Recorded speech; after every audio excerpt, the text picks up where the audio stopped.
Like everyone to rise to the pledge of allegiance. Tom, would you go ahead and please read it?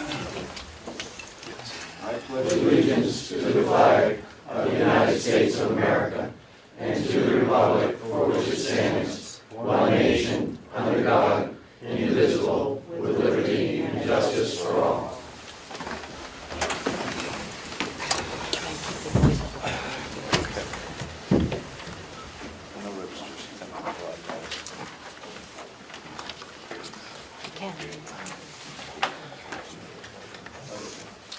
Melissa needed to step out for a couple of minutes, and she'll be right back. So, are there any changes to the minutes? Yes. Thank you, Madam Chair. On page 6. Just a moment. Let me get my copy of minutes, right? I have one change. Okay, page 6. On page 6, under public comment, it says that Representative Tyser's got a letter from the town of Sandwich. That was actually from the town of Albany, but prior to that, you did read a letter from the town of Sandwich.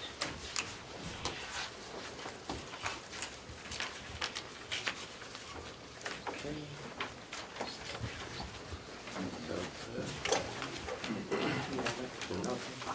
All right, and are there any other comments?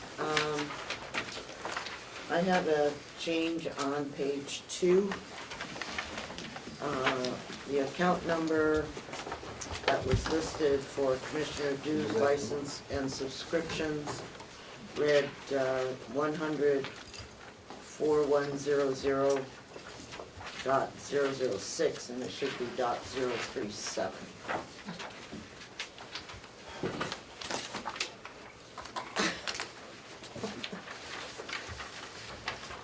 I know. I looked. What can I say? Actually, it's damn good caption. Are there any other changes? Can I have a motion to accept the minutes as amended? Thank you. All right. Yeah. All those in favor? Aye. Aye. Opposed? Thank you. Put those away for now. I really want to wait until she gets back for our conversation.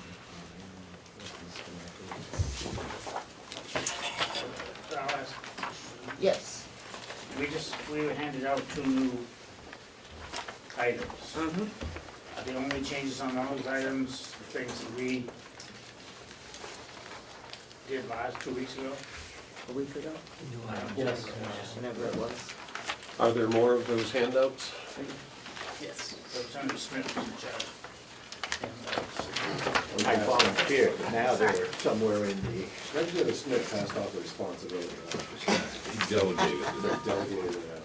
comment from Lesser will, That's a false to you. Okay. So the only changes that reflect what we did last week. Mhm. Thank you. I haven't looked at them, but since that's what they're telling me, I would assume that that is a true statement. perhaps,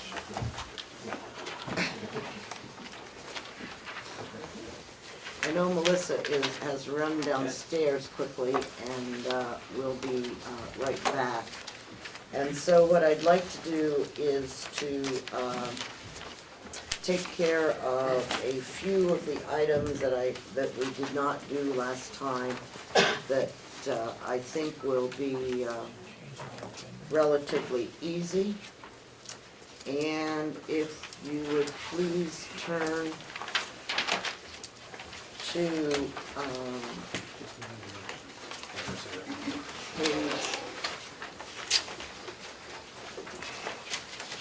page whatever it is. Page 20.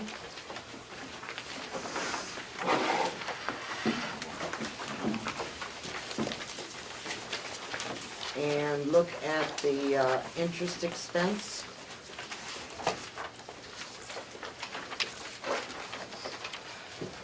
Could I have a motion to move the interest expense at 152,633?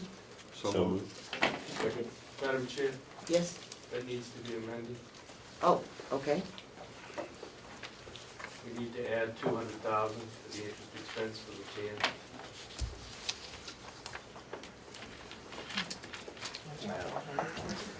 Okay, well, let's skip that one for now.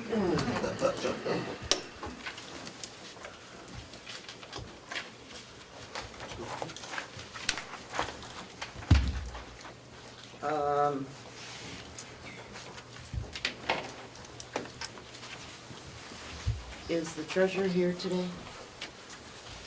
I don't see it. I believe so. Chip? Long-term debt,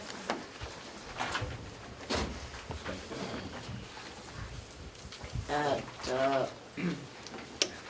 Thank you. thank you, at, $537,834. Can I have a motion on that, please? So moved. And Second. Representative Conti, seconded by Representative Butler. Are there any comments? Okay, seeing none, all those in favor? Aye. Opposed?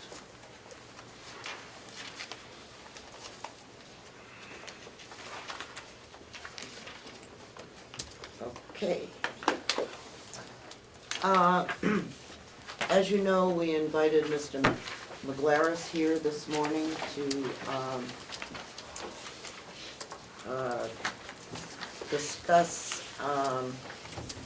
our comments last week. I sent you a copy of the letter that I wrote to him, and he graciously has agreed to come here today. I believe that our concerns were twofold. Number one, we had voted to not be members of the New Hampshire Association of Counties by reducing line item 037 from the commissioner's budget. And we were also concerned about what we considered to be inaccurate testimony to the Municipal and Finance Committee on a bill that was sponsored by a large number of Carroll County representatives. The bill was to be applicable only to Carroll County and was dealing with competitive bidding. And so if Mr. McGlaris, if you would like to comment on those two issues, I would appreciate it. Thank you, Madam Chairman, members of the county delegation, my colleagues, and ladies and gentlemen. I'd like to take a moment, if I could, and outline for you generally my testimony in regards to House Bill 1585 and the reasons for the Association of Counties' objection. First of all, let me point out that during that testimony, I had indicated that, which will be, I have documentation to back up what I'm going to present to you now. I had indicated that the relationship between county delegations and boards of county commissioners is a dance or a waltz. And when you waltz together as you try to govern yourselves, you have to make sure that you don't step on each other's toes. It was the Association of Counties' position that, that the bill in its present form that was being heard of that day was the legislative branch stepping on the executive branch's toes. We felt, the association felt, there were better ways of handling that relationship. And that was what my testimony revolved around at the time. For those of you here that do not know me, I was a member of the New Hampshire legislature. I was a member of the House. I served in the House in the 1970s. And I'm presently in my 16th term on the Board of County Commissioners in Stratford County. I spent 15 terms as its chairman. I've been president of the County Commissioners Council for more than 20 years. And I've just recently taken on the responsibility of being president of the New Hampshire Association of Counties. Shortly after my testimony, during my testimony, I had made reference to a conversation I had had many years ago with then Commissioner either Brenda Presby or Marge Webster, and I couldn't remember which one it was, but regarding the particular actions that were being taken in Carroll County. At the time, it was either the Board of County Commissioners refused to move forward with an audit, or the county delegation chose not to do an audit. Both branches of government have that ability, and that's what the founding fathers had established. My point was that during this dance you have to prevent from stepping on each other's toes as you move forward and try to self-govern yourselves. Now, after that hearing, I had approached immediately Representative Cordelli. As a matter of fact, was there anybody else in this room besides Ken that was present during my testimony? Is anybody, did I just see a show of hands? Anybody who was there besides Mr. Cordelli? I think it's relevant. Okay. I approached Representative Cordelli afterwards with a number of people around me, including our legislative liaison, and I indicated to him my willingness to work with him on developing a piece of legislation that would probably be palatable to both sides, and was willing to do so. I'm sure that Mr. Cordelli shared that with his co-sponsors, and he refused. He told me specifically that what was in that bill is what he wanted, and it wasn't open for any further discussion. Later on, I received an email from him, and I'm going to pass out a copy of the email correspondence between myself and Mr. Cordelli. Ken, could you do this for me? Make sure everybody gets a copy of this. You will see in that email that I had indicated to him that my willingness again to work with him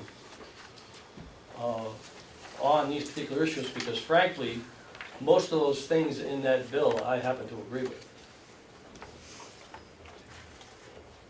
His response to me was that he was not interested in speaking to me, that his position was clear. And he called for my immediate apology for comments I had made during my testimony. When he refused a second time to speak to me regarding the legislation, saying that he thought my testimony was misleading, I called the chairman of the Municipal and County Government Committee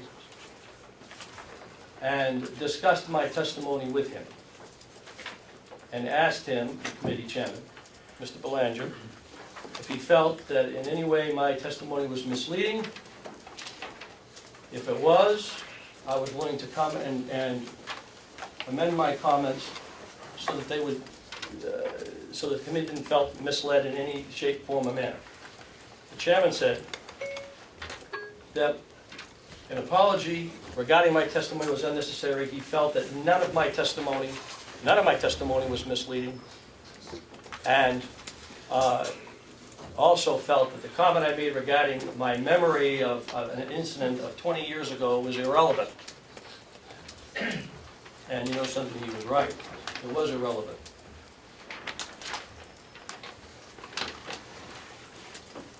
The committee, I offered to him to make sure that there was no misleading testimony at all regarding what I had to say. The committee felt that portion of my testimony was irrelevant, but the portion of my testimony that wasn't irrelevant was the fact that we have to prevent the executive and legislative branches. They have to work in cooperation with each other, and they have certain aspects under the statute that they have to meet. And during that dance, we can't step on each other's toes. And I also, during that time, said, during my testimony, that I thought as a result of what Carroll County has done recently, which you will see in my email that I applauded, in terms of hiring full-time professional assistants as you move forward. Now, what I mean specifically about a financial officer and Mr. Robichaux's position. Let me say to you that over the course of time, our governments in New Hampshire, especially county governments, although we do similar things, we are very diverse. We don't do things the same way. Even though under statute we are required to do particular services, we don't do them in the same manner. And we all don't operate the same way. We just don't. In my discussion with the committee chairman, I had asked him for a copy of the minutes of the meeting. I'm going to pass out a copy of the minutes of the meeting. Nowhere in the minutes of the meeting it reflects the general tone of my testimony, which was that I thought the bill needed some work, and that we had to ensure that that the executive and legislative branches didn't step on each other's toes as we put together some form of piece of legislation, which I was willing to work on. I was willing to work on it twice. I was willing to work on it the day after the hearing. You will see in my email, Mr. Cordelli, that I was willing to do it then. I responded to the press recently last week for a third time saying I was willing to do it a third time. I am here before you today telling you that I'm willing to work on it a fourth time. But nowhere in the reference you will see in the committee minutes regarding that particular portion of my testimony. It's not even reflected in the minutes because it was irrelevant. I wish, in retrospect, that I had picked a different issue. God knows there's been many here in the last 8 or 10 years in Carroll that I could have picked in terms of the dance that takes place between the executive and legislative branches. Now, with that said, if I may, Madam Chairman, I'd like to move on to talk about the concerns you have, and I reference my comments based on what I've been able to see online, and what I've been able to ascertain from my brief conversations with Mr. Robichaux regarding the Association of Counties.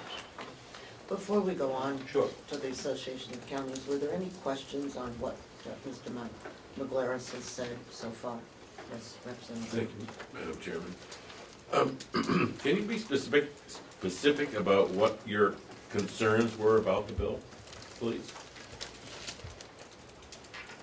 The founding fathers, when they established this government, they did so with a couple of things in mind.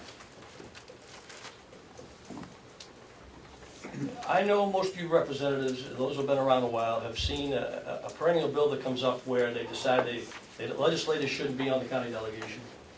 They should create a separate county convention. The founding fathers created the system for a very simple reason. When you go back, way back in history, Our broad-based tax in this state is the property tax, as you're all aware. And what would happen is they decided to set up the government in this fashion so that you folks go to Concord and you pass laws. Counties are creatures of the state. They exist to provide services on behalf of the state. A lot of people don't understand that. But it's the facts. It's the historical fact. Counties were established to provide services on behalf of the state. You go to Concord and you pass laws. And as a result of that, you provide services to your people. And the founding fathers set it up so that when you went to Concord and you made a decision, you had to come back to your local community and appropriate the money to meet that decision. When you think about it, it makes a lot of sense. The particular aspects of the bill, what we have learned over the course of many, many years, is that when the legislature takes a particular action for a particular county to solve a political problem that exists, it does not serve its people well, nor does it serve the state of New Hampshire well. Some of the specifics in the bill I happen to agree with. I'll let you know. I mean, I probably agree with more than half. However, the method in which you instituted is what we took exception to. Specifically, and you'll see in the minutes of the committee, of Municipal and County Government Committee, I talked about line item control. The history of line item control in Rockingham and Hillsborough County has not been a healthy one. It has not served its people well, in my opinion. Now, this is my opinion. Most of those people who work in those counties will tell you that it does not function properly. It was done in retaliation to a political problem that existed in those counties many, many years ago. And it has never been revisited. It doesn't serve them well. It is inherently inflationary. Okay? It is inherently inflationary. And I don't want to take the time to explain all the nuances of the reasons why. I would be more than happy to meet with any of your representatives here to explain to you why it is so and why it creates dysfunction. The Association of Counties in the last 15 years has always taken a position. Since it's learned the dysfunctionality of what took place with Hillsborough and Rockingham, to not allow that to occur in any other county, because of the lessons learned from Hillsborough and Rockingham. I think that, now this is not just George McLaren's talk. This has been the Association of Counties' position for a very, very long period of time. Because when you observe it, when you observe the waltz from the outside, as you step on each other's toes, it's not too good of a dance to watch. When you don't step on each other's toes, it becomes a much more enjoyable thing to not only to understand, but to participate in and to watch. So, that's a very long answer to your very short question. But it has not proven to be to function well in Hillsborough and Rock, which is what was outlined in the minutes. Question. Representative Chairman? Yes, thank you. First of all, I just want to point out for everyone that the minutes, these minutes, or any minutes taken of a public hearing in Concord, nothing against people taking them, but they're volunteers taking minutes, and they're far from what is complete in any way. I will let you know if you go to testify at a hearing in Concord and you want the minutes to reflect what you said, you better take them yourself. And that's not a fault of anyone, they're just trying to do the best they can as they take them. So the fact of something being in the minutes and not being in the minutes is just, you can't use them as some kind of evidence. And second of all, I take some offense to the fact that I understand we have an association of counties, but to say that Hillsborough and Rockingham, what they passed is not well served. Sure, it may not be well served in the opinion of some people working there, commissioners, etc., and it may not be well served by the bureaucracy in the Association of Counties, but apparently the citizens of Rockingham and Hillsborough seem happy with it, because it hasn't been repealed. I just think that this the delegation, right or wrong, has the right to pass legislation, or try to, based on what it feels is in the best interest of Carroll County citizens. Could care one whit about what the Association of Counties has to say about it. They don't represent me or the people in Carroll County. Thank you.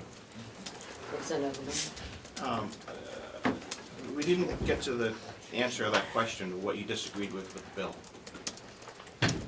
Said you agreed with 50%, didn't agree with the other 50%. Could you be more specific in that line of Well, I don't have the answer? bill, I don't have the context of the bill in front of me. I'll have to do that from memory, and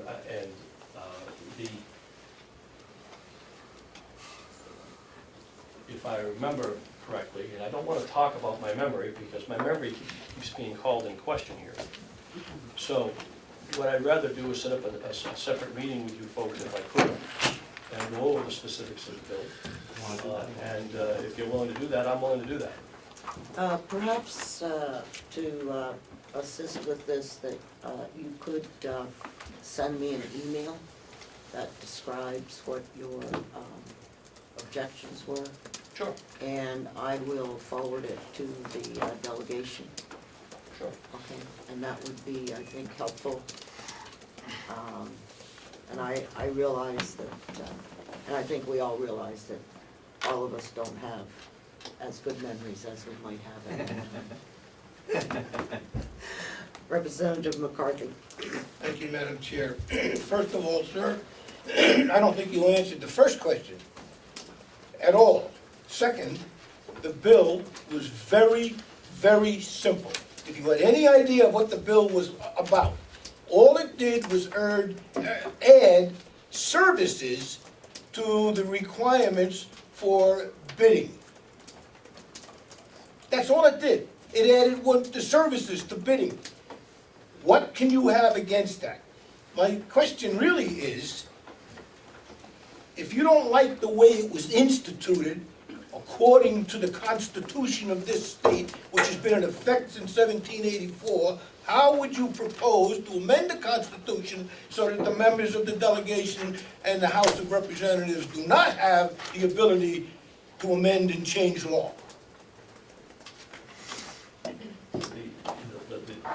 Representative, as you're aware, the House and the Senate have a function under the Constitution to pass laws. They also need to do so in an attempt to make them constitutional.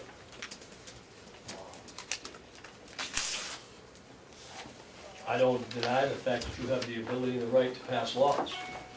The question of their constitutionality is not one for you to decide, it's for the courts to decide. So, that's my very short answer to your question. Representative McConkey. I believe Representative Thank you, Madam Chair. I'm sorry, Thank you for driving up here to approach the delegation. I just want a clarification from the chair. Are we talking about the commissioner's testimony? Are we talking about association dues? I mean, what is the actual purpose of this conversation? There were two. One was the objection that the delegation voiced at our last meeting, which prompted the request. And the second thing is whether or not we want to relook at our decision to not support the dues to the county association. So that's basically what the two purposes are, and that's, I thought, what I stated to begin with. I just wanted to Yep. have that repeated so everybody's on the same line, because I believe the conversation is starting to go into more of a personal area, and I thought it should be around, you know, what we brought the gentleman up here for. Representative McConkey? Thank you, Madam Chairman. Thank you, Ms. Clares, for being here. I just want to point out a couple things. Today you stand in Carroll County. Chairman Belanger is not from Carroll County. He does not know what our issues are and how this county functions, and relies quite a bit on testimony that was brought forward and you coming from a prestigious organization would lend a certain amount of credence to what he says. You chose, though, to use information from 20 years ago. It's not relevant to today, and I would expect more from your association if you're looking to present testimony. You, sir, have no right to ask a sponsor or expect a sponsor to change a piece of legislation, and that's nowhere in your right to do. That's To correct. be willing to work at another time, perhaps. I don't disagree with that. The other counties apparently that you work with and came from seem to work well, seem to not have had the financial difficulties we have, and perhaps they need someone that helps them guard each other during a dance so they don't step on toes. That is not what we have in Carroll County. The delegation has had to work hard and long to try and bring this county back to where we're starting to feel comfortable. This delegation, not the commissioners, are the ones that urge to bring in a superintendent to overrun and a financial director. So I thank you for appearing, but I really take to heart and disagree with you to stand here and belittle a representative and tell him that you have a much better perspective on how things should be done. This was our bill, this is our county, and it was our attempt, and I'm sorry that you weren't able to see that. Thank you. So if we could move on to the, why the Association of Counties is something that we should reconsider our funding of. Well, Oh, yes, I would suggest it's 9:35. We got a lot of work to do. I know we do. We've heard on the incident that we called for to be here. He's made his case for that. At some point, we'll discuss that. I personally don't think we need it. There is no move to reconsider that action. And until such time as we do, I don't think I need to hear any more at the moment. That's just my opinion. Thank So I don't know if that's Yeah, supported I by the would- majority or not. I would like to hear his take on why we should be part of the Association of Counties. Just a couple I just will minutes. point out, it's nothing I'm interested in listening to. I understand that, Gene. I don't know I'm if sorry. anyone else shares that thought. So if you would please, tell us why you, Well, I guess the concern regarding, from what I've been told regarding the delegation was they were concerned with the fact that the Association of Counties hired a lobbying firm. Let me state to you that I, again, don't believe that the Association of Counties should be in the position of lobbying anyone in the conventional sense of the term. Last year, I rewrote an RFP process for the Association of Counties to change the association's focus regarding its legislative activity. I'll pass out for you the RFP that I wrote for the Association of Counties that talks about the fact that we were looking for a legislative consultant liaison, and since that time we've called them a legislative advocate. I'll pass that out for you as well, and you can take a look at that. This is the RFP I wrote. What it basically says is that has the RFP actually gone out? the RFP's gone out and been awarded. Okay, It was thank you. awarded to the DuPont Group. Now, let me also pass out for everyone a copy of their public affairs proposal to the Association of Counties, which was adopted. Let me state that what we're doing with the DuPont Group right now, lobbying in the conventional sense of the term is not an accurate reflection about what their work is. Governments have become extremely complex. We hired the DuPont Group to assist the Association of Counties, and frankly, to assist you in doing your job better. Now, there are a number of things that go on in Concord besides just legislative activity. You have the executive branch of government passing administrative rules on a constant basis, especially with HHS and with the institution of Medicaid managed care. We have a lot of complexities in the system that county governments are faced with and dealing with, also in the area of corrections. We've hired the DuPont Group to be our eyes and ears in Concord, to assist us in, basically, as a watchdog organization for county government, to ensure a number of things do not happen without our knowledge. Number one, for instance, the pass down of costs by the state to county government. The changes in regulations that would affect our operations, whether it be in the nursing home, or in the House of Corrections, or in the Registry of Deeds Department, or any other department. Changes to policy regarding the prosecution of crime in your county attorney's department. It is a comprehensive program that we're putting together. And there are a lot of moving parts to this, and you need professional help to do that because of the complexities of government.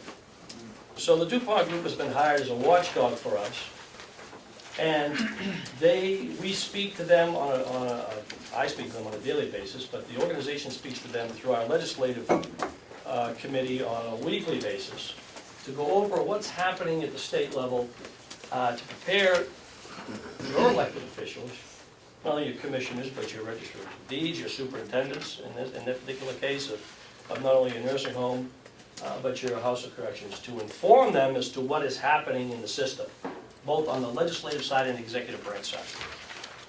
So, to characterize the fact that the Association of Counties hired a lobbying firm has a connotation to it that I would happen to agree with. It's, you don't want the Association of Counties hiring lobbyists.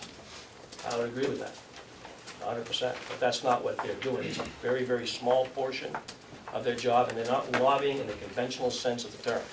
What they are doing is bringing information to us, and we're using their professional expertise in the areas of Medicaid and Medicare to help position the counties as we move forward with Medicaid managed care, and a number of other issues that we don't have time to go into right now, but that's the purpose behind it.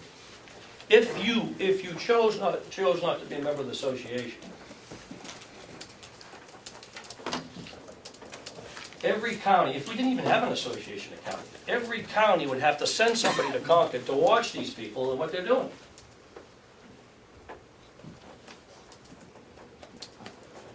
You're going to have to watch them, because they do a lot of things, and they are doing a lot of things. You'd have to send somebody to do it. Either that, you'd be reacting constantly to what they're proposing, and you don't want to be operating in a vacuum. So it collectively is in our interest as counties to have this type of resource available to us. And there are other statutory requirements, minimal as they are, the Association of Counties has to perform. One being the running of a corrections academy, which we can talk about too if you want. But that's the general overview of the reasons why we moved in this direction. So I agree with you that the Association of Counties should not be involved in lobbying in the conventional sense. And the association has pivoted from that position since I've been president. The document you have in front of you are self-explanatory. Thank you very much. We truly appreciate you coming, and I know that our members have, the delegation has listened to your comments, and we appreciate it. Thank you for driving up this morning. I'm not going to take any questions at this point. We have folks here that will, when we open up that discussion again, if we do, that will be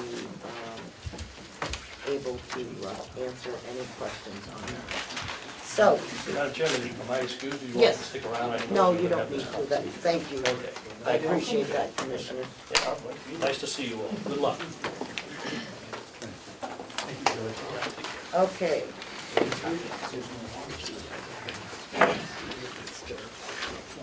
Okay.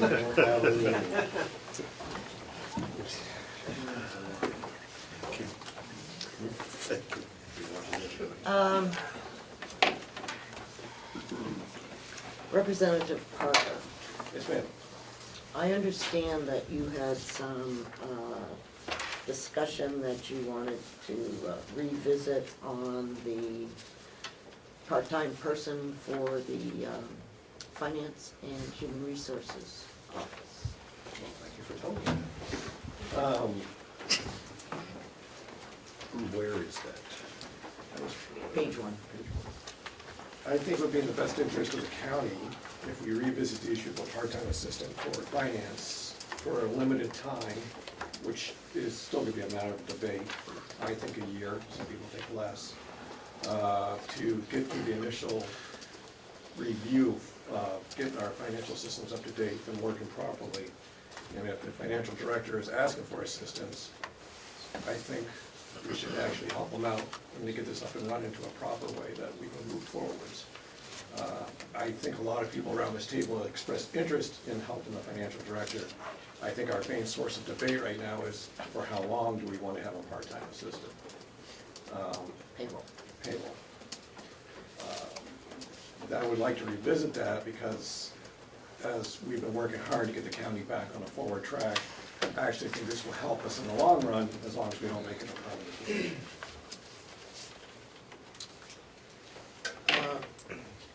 Would you like to make that in form of a motion? I would like to move everything I just said into the form of a motion, Madam Chairman. Representative Parker, really? I think I that, would like to make a motion that we, how do I want to phrase it? Is it What line are you talking? 15.6? I think it's 15.6. no, it's, Yeah, $15,600. yeah. Yeah. For a part-time assistant. It Business is office salary. 008. Is that right? Mhm. No, Adding it to the okay. directors, or are we adding a new line item? To the business office salary.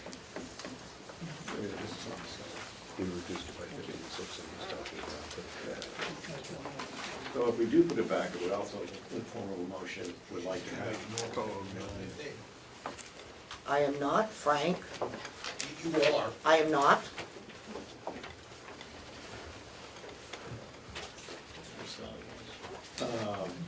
We would like a specific time period on it and a specific review criteria. Say in 6 months, if nothing's happened, in the course of a year, that we can look at this issue again, which we want to fund it for. So you're recommending that we put 15,006 back into the budget, Yes, ma'am. but with the condition that we would relook at it in 6 months? Yeah, to see what work has been done. And if zero work has been done, then it'll be the kill switch on it. Do I have a second? Second for discussion. Thank you. Yes, Mr. McCarthy, if you would raise your hand and put it down, we keep track up here. You don't have to hold it up the whole time. Thank you. Thank you, Madam Chair. You're quite welcome. At the last meeting, we had a discussion on hiring a firm to take care of payroll. And I believe that we were supposed to get some information relative to that today. At the last meeting, I also voted against the part-time, to take that money out for the part-time employee. That was, the reason for that was to see what was gonna happen with this firm to take care of payroll. I agree with the representative. I think that the finance officer's job is much too important for him to be taking a full week out of every 2, working on payroll. He has more important things to do. So if we don't hire a company to take care of payroll, I would even go for a full-time payroll clerk rather than even part-time. Are there any other comments? Yes, Representative Cordell? Thank you, Madam Chair. Just to be clear, I believe that this half-time payroll clerk position is strictly to do the payroll on a bi-weekly basis. I don't think that this position per se is going to have any direct benefit in terms of improving our financial situation, our financial processes, and that I think that the representative is correct in that based on Representative Crawford's inquiries that ADP was going to be coming in to discuss the payroll process, and I would comment further that if it takes a person to do payroll for a week, then we've got more problems than will be solved by a half-time payroll clerk.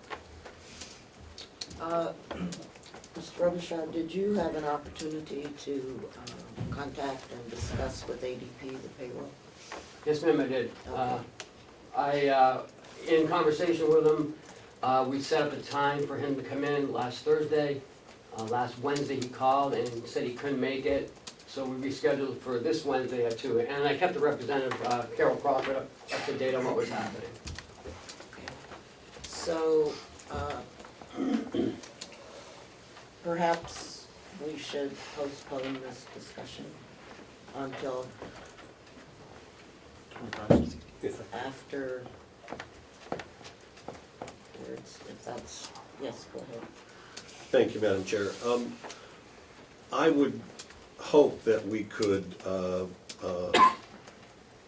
have a vote on Representative Parker's motion and support putting back in the 15.6 because of a couple of reasons. My understanding, after having a conversation with Mr. Stewart, is that he is spending a fair amount of his time doing what the payroll clerk would be doing if we hire that person. And that although that's not going to change the way finance processes are done now, I think that it will make a significant difference in the time that the finance director has to deal with a variety of other issues that we have before us or that the county has before us. And we will be using his services much more effectively if we can have this position. And furthermore, I think from my discussions with Mr. Stewart that we are, no matter who we have as a payroll service, we're still going to need somebody in the administrative group that's going to have to deal with some details of payroll every week or every 2 weeks. So it makes sense to me to put this money back in and to trust that the finance department is going to work hard to improve our processes. Thank you, Madam Chair. First thing, I mean, we did vote this amount. But we did not. And we did not do it in convention. No, but we did in delegation, so wouldn't it take a motion to reconsider our actions to have another vote? I would believe, but anyway. You're right. Notwithstanding that, the only reason, well, one, I'll vote against it anyway, but I think you're right, we should wait and see what comes in on the other thing. My point is, and I've not been down to see who does what or how it all works. I know last year, for years, we've always had a payroll. This year, we've hired 2 new people to work in that office, or one new one, I guess. We haven't hired any extra people in the finance office. And so, what are we're just hiring more now, then, I guess, or want to, or someone does. That's all I have to. We have an administrator, don't we? Right, but the administrator does not do payroll. Well, I get that, but I have 2 new people. Correct. What they do is, that's all. Okay. Do we need to withdraw the second so we can re-motion the original? I think that what we'll do is that we'll wait on this discussion until we have a report from ADP. Madam Chair, since we have a motion on the table, could I make a motion to table this? We don't, if you want to, that's fine. I move the table. Do I have a second? Do I have a second? Representative McCarthy. Thank you.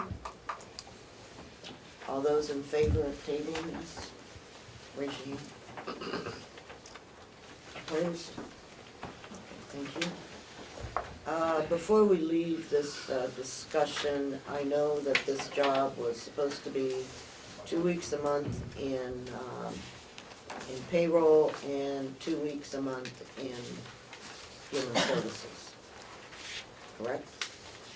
Human resources. Or human resources, okay, so, we need to also, decide whether we want just the payroll person or the two. When I looked at at how the budget is set up, it appears that the entire salary for this person is contained in the finance director's area. Pardon? No, it's all right. Okay, so just make sure that as we are thinking about this over the next few days, that we have that we take that into consideration as well. All right. Moving on from that.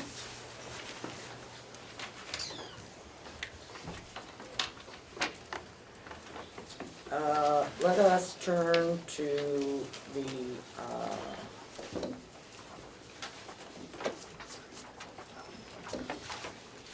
NWV Annex, which is on page 22. And I believe someone was supposed to get back to us dealing with electrical expenses across the entire county. And so whoever would like to speak about that and any changes or comments or thoughts would be appreciated. I call him Bob because he did all the research. Okay? Good morning. I can speak to the annex and I can speak to this building right here. I included a 15% increase based on the information that I had in October when we put these budgets together. Simple as that. The $18,000 that you have for the annex is incorrect. That is something that we discussed in subcommittee, and it never made it to the final budget. So I would recommend that you drop the annex 9,500 to 14,000 from 18,000. And could you tell me where the additional cost is going to be from what was last year? Electric rates, according to the contract, have stayed the same. The electricity that we purchase from Constellation is a fixed price. Right. The money that we send, that we pay PSNH or Eversource, as it's called now, is a moving target. And we average that out over 12 months to come up with a projected figure for the new year. So, if I might, so the stranded cost is what you're saying has gone up? Defined stranded cost. That's the cost that Eversource charges. We don't know where it's going to go. Last October, they were talking a 12 to 15% increase. We don't know what's going to happen this year. So I projected 15%. Do you have a bill from this year that shows how much Eversource is charging?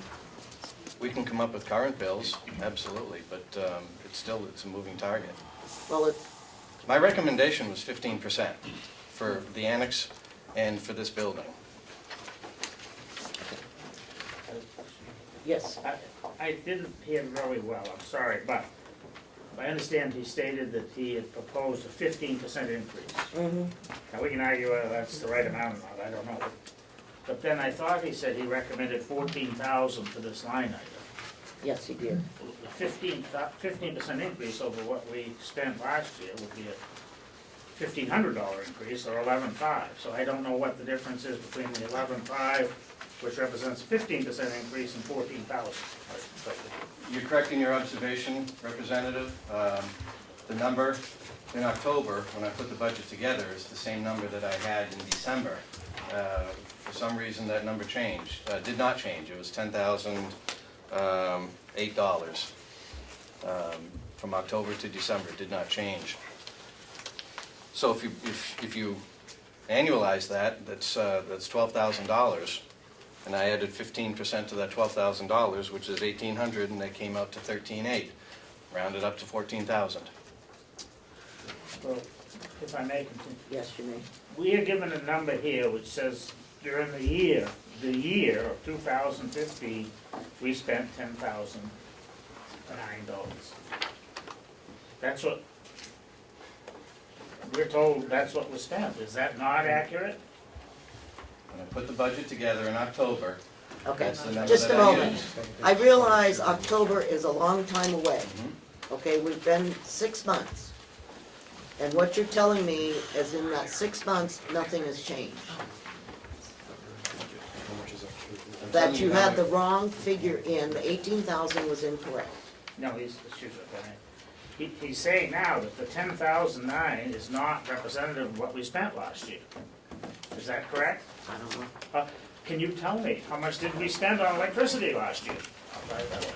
In the end, Like in anybody. In this building. If you give me 10 minutes, I'll come up with that number for this Okay. building. Oh, it is, $10,009. we're not concerned about this building at this point. Well, I'm sorry. We're concerned about the I'm annex talking about the annex. I'm at sorry. this point. So if I'm hearing this correctly, it was my understanding that from our last meeting, that you were going to go back and relook at all the electrical costs across the county to determine where we are, and not based on, well, we think 10 or 15%. And so that was because what we saw in each of the various areas was a significant increase in electrical costs. And so it sounds like in some ways that really didn't occur. Because although Bob has said that in committee they recommended 14,000, that number was not brought forward, or it didn't get into the changes or whatever. And do you remember? Where's the? Oh, do you remember any discussion about reducing electric rates, electric costs? I do not. Okay, thank you. So, we're still, I guess that what I'm looking for is that I need someone to tell me how much the stranded costs have gone up from last year. I know you get an electric bill every month, just like I do. And so you should be able to compare a bill that you got in November with a bill that you got in whatever, January or February. I realize February is a little squirrely because we only had 29 days. And you may not have received that bill, but you should be able to determine from that if in fact the stranded costs for electricity from Eversource has gone up 10 to 15%. And that's all I'm asking. I'm not, I don't have any basis for the 10 or 15% increase. My bill comes from the co-op, so I have no clue what Eversource is doing with stranded costs. But I'm not aware that the PUC has authorized any increase in that area. But it may have.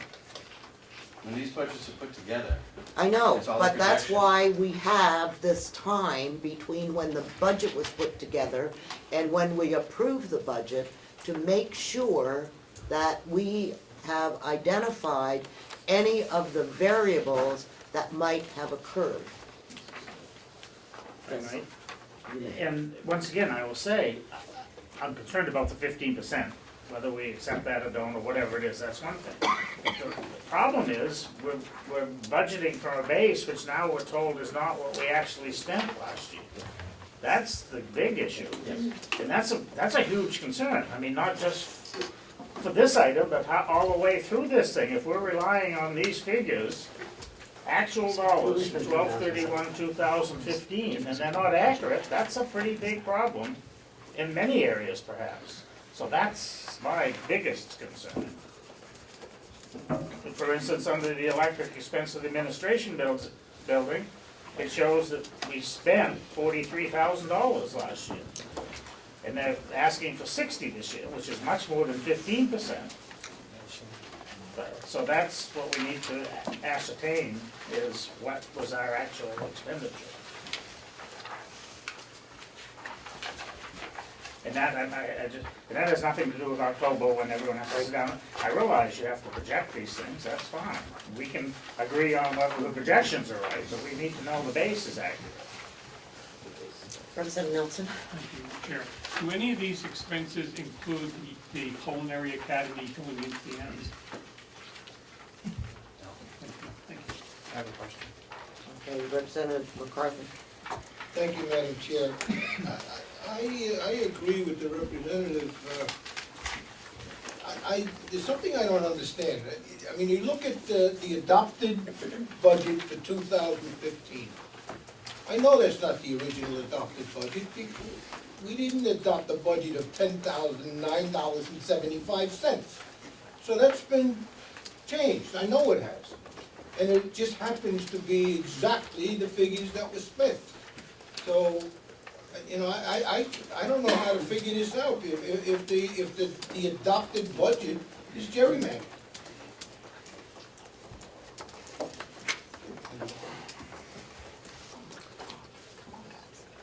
Madam Chair, Yes. we spent $10,009 in electricity. That number is correct. I have no doubt that number's correct. My doubt is the adopted budget. Commissioner? Thank you. I don't have last year's March 31 budget in front of me, but I would assume that at some point during the year, during the supplemental budget, there may have been a cut to that, maybe not, but whatever it was to start the year was overspent. So then there was a transfer out of something else into that department, such that it was not overspent. That's why the numbers are exactly the same, because that's how much we needed to fulfill the necessity in that line. So Representative McCarthy is correct, we probably did not budget that obscure number, but during the course of operations of the county, that became the actual number, and so that's actually what's in that line at this point, due to the transfers that we do in accordance with, oddly enough, coincidentally enough, Representative McCarthy's bill. I would, Last year, if I may. just a moment. Last year, what was budgeted in that line was $7,500. So I would assume that sometime during the year, we made changes to that item. So I'm just telling you what the information that I have is. And,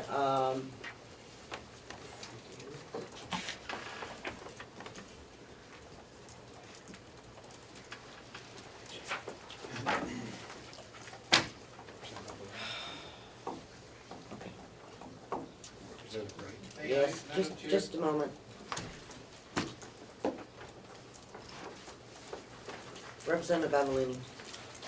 Bob, could you help me, on the commissioner's budget, the blue sheets with the brown header and the brown bottom, blue header and brown bottom. Plant ops, does that include everything? The nursing home, the annex and everything in this? Because I can't find where we would have looked at it through the budget process. No, the nursing home is its own, plant ops 5150. Right. Is the annex a different? The annex is 9500.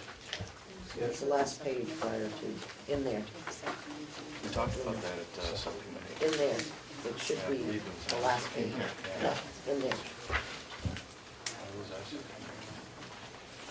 before you get to the nursing home. Oh, Yeah, that's the number that's still okay. Representative McCarthy, you had a comment? Me? Yeah. Thank you, yes. I don't know how to do it, maybe make a motion, whatever, but I don't think that the budget adopted by the delegation should be changed every month during the year, or every 6 months, or every whatever. I want to be able to look at that budget at the end of the year and see, okay, 7,000 was adopted, but they spent 12. They overspent that appropriation, that line item. I don't think it should be changed so that that can't be done. Except that as we met during the course of last year and made adjustments to various line items, we need to show what those adjustments were in the budget, because they were adjusted because we, as a delegation, as good as we are, have to, there are some things that changed. And that's why, if I remember correctly, we decided to look at, anytime you move money from one line item to another, that we have this executive committee that approves it or disapproves it. And so the budget should reflect what we did, okay? So, Representative Wright. Thank you, Madam Chairman. This is confusing, I understand. I think that the title of this column is what's confusing. It's not really the adopted budget, it may be the adjusted budget. But if there's some way we could, because I'm with Representative McCarthy on this, I would really like to see what we adopted and see if it was overspent. So it's right in front of us, but that may require another column. No, I would like to add to that. That's why I pulled out my budget from last year. Okay. With all due respect to the chairman's explanation, and I get that when we adjusted things, I don't know when it was adjusted, this figure is the year end. Let me tell you, we didn't go in August or October or September and pick a number of $10,009.75. I mean, so that column should reflect what was adopted last April 1st. That's it, pure and simple, nothing else. That's the adopted budget. Anything else that was done in between should be reflected. You can have an asterisk, I don't care where you put it, but that should be the amount. But just to move ahead, under the annex electric expense, how about a motion? Would you like one of those? Well, I'm not sure that we can have a motion. Well, I think we can. It's been agreed to, pretty much, that we spent $10,009. And if you, well, unless you don't agree with a 15% increase, I was just gonna say, look, if that's what they're projecting, I'm willing to do that, I guess, but if no one else wants to. I'm just saying that line should be 11.5. If you wanna move ahead with a projected 15% increase in electric rates, but that, if you think that you should wait till you get that verified, that's okay too. Well, we can always revisit it. I would move 11.5 for that one, just for those, after 45 minutes, I'd like to have a vote on something, that's all. Second. You know, already seconded.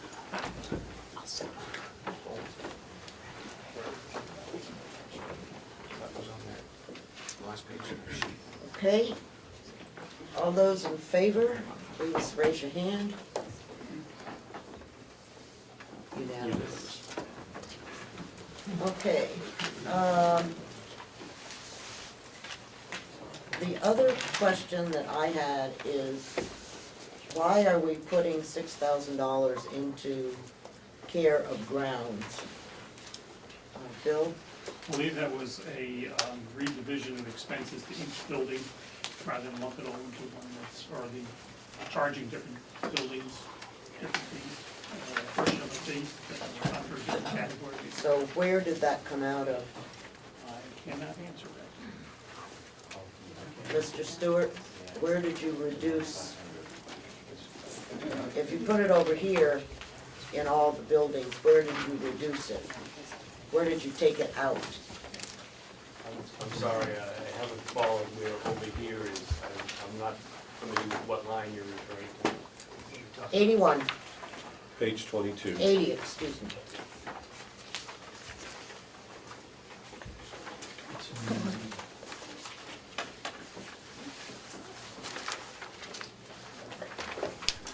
Representative Nelson has said that you decided to put the actual cost for each building into the building.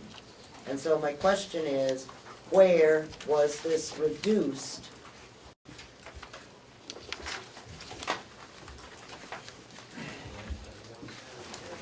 I don't remember exactly where that was. Plant Back to operation? my notes. There was always a Carroll Grounds line. Plant operation. It was 0 last year. Plant operation. Not our care of grounds. Last year was 47,000. And what line number is that? Oh, wait, That's a one. nursing home. That's the nursing home, this is the annex. Oh, okay. We're getting there. 5150. Come on. Plant operations. All right, so just the. Last year was 47, this year is 27. So at least some of the nursing homes. What line number is that? 5150. Yeah, just nursing home. 5150 nursing home. Yeah, That's why I it's thought they were not, talking about it has nursing nothing home. to do with the nursing home. Right, but if it wasn't in that budget last year, it's in that budget this year, at least that's what they're saying. It's a good answer, right? I know, but that's not a good answer. So how long do you think it will take you to find out where it was reduced? The $6,000 was reduced in a different place. I think if you bring it up at your next meeting, you see this page right now, we'll have it in 2013. I know, but I can't keep tabling things because I have 2 weeks. I was gonna say, why Is did this, excuse me, is this 6,000 supposedly represent a prorated share or? I have no clue. I asked the chairman of the. I don't know. Who's chairman of the? Is that what this, may I ask? No, but the point is, this has nothing to do with his area. It has to do with, I thought all of the maintenance costs were associated with DPW, Okay, well. okay? But obviously, we don't know how they came to this conclusion. I might have a solution to that. That's okay, Madam Chair. Go ahead. Bob, on the Carroll Grounds 5150080 on the plant ops, is that for the entire complex? That's the nursing home. Nursing home only? There was a reduction in the Carroll of Grounds line to 27.5 from 47,000. I'm gonna guess that's where some of it might have been reallocated from the other, 2 other departments from there. I agree with that. I don't know. I'm just saying there was a reduction in, But we can't reduce across enterprise versus general, okay, okay? So if they Fair enough. reduced it there, that's a reduction. okay. But, yeah, but the annex is part of the general fund. Okay. It's not part of the enterprise fund. My apologies, Madam Chair. Okay, no problem. I have a question. Yes, Representative Chandler. Under the gas expense, is there any indication why that's up $1,600 when certainly, at least the last part of the year, and now the gas prices are lower than they were the first part of last year? Is it expected to be more volume? Annex still, We're looking at 65 under the annex, 195.65. Fuel. Fuel. Fuel. Is that eight? It should be I believe that's part of the, that whole building, correct, including the laundry area? Yes. Okay, and part of, my recollection, part of that has to do with when a bill came in, so that's part of the bill came in January the following year. So we have an extra bill this year or something? That Okay. is my recollection, which may not be correct. Well, if it's correct, it's acceptable, if it isn't, but, I mean, that's. But then look at the end of the year, 2014. $500.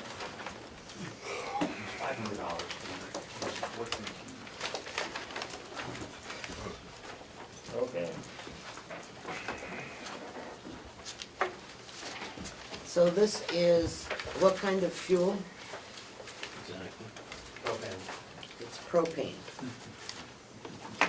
And Chairman, did- the propane went out to bid, and so. it's Right, quite so a what did we get back from our propane bid as compared to last year? significant decrease. $1.18 something? Level funded program. 14, How much was the propane? $4,800. How much was the pellets? The propane is $1.14.9, I believe.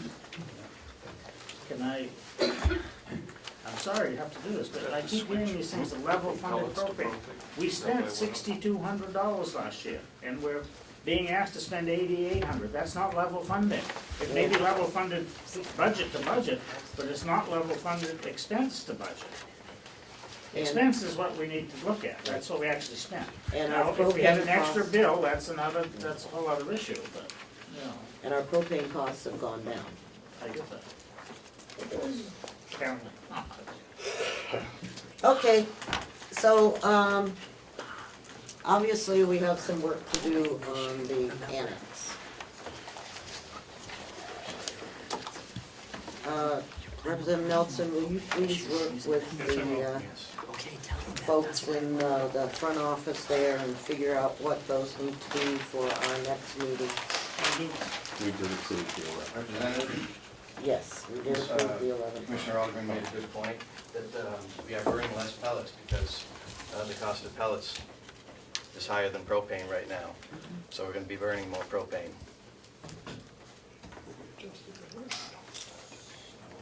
Representative Nelson will figure that out between now and our next meeting.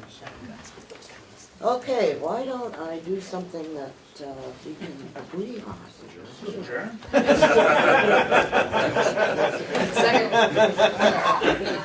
I can second that. Okay, so we didn't do that one very well. All right. I'm not going to do the human resources at this human resources today because we've got to come to grips with this part-time person. Okay, and actually, it's not charged against the human resources and services. It's charged against finance. And so it probably shouldn't be charged all against finance, but that's Representative Cordelli. Could I just ask about that, in that I thought that this half-time payroll person at $15,600 was strictly for payroll, but I'm hearing that it also was part-time for human resources? Yep, we had discussed that in our subcommittee. Subcommittee, okay, the meeting that I missed, yes. Oh, I don't know if it was on that one or the other one, Okay. but yes, it was discussed. Okay. That they would work 20 hours a week for, is that right? 20 hours a week for payroll and 20 hours a week for human resources. That's 40 hours. I thought it was only part-time. 20 one week, 20 the second week, 20 the third week, 20 the fourth week.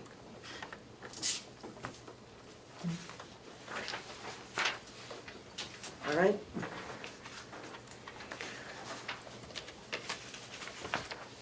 So, waterworks, on page 6.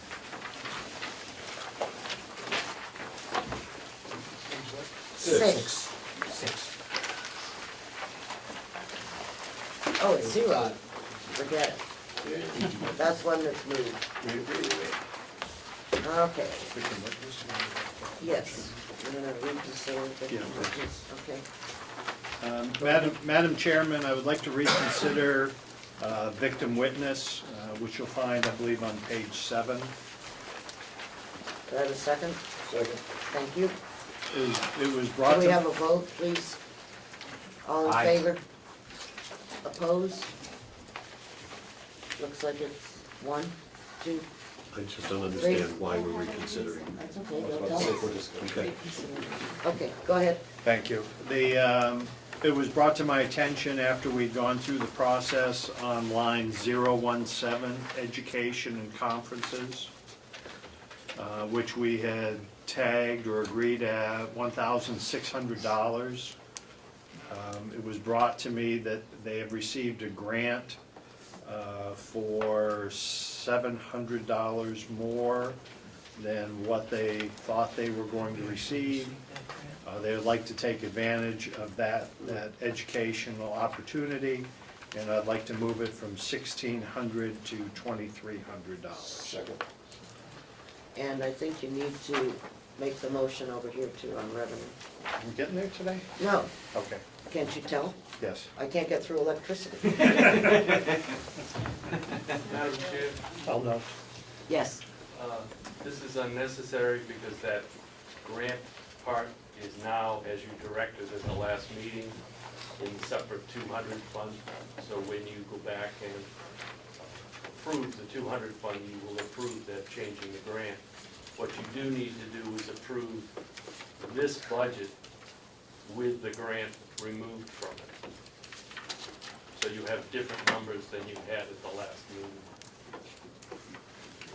So is that under revenue? It's under both revenue and expense. The first step would be to reapprove the victim witness budget with the grant removed from it. And then as you progress through the budget, when you finish the 100 fund, you will move to the 200 fund, and there are 2 grants there to be approved. One for victim witness and one for the dispatch office.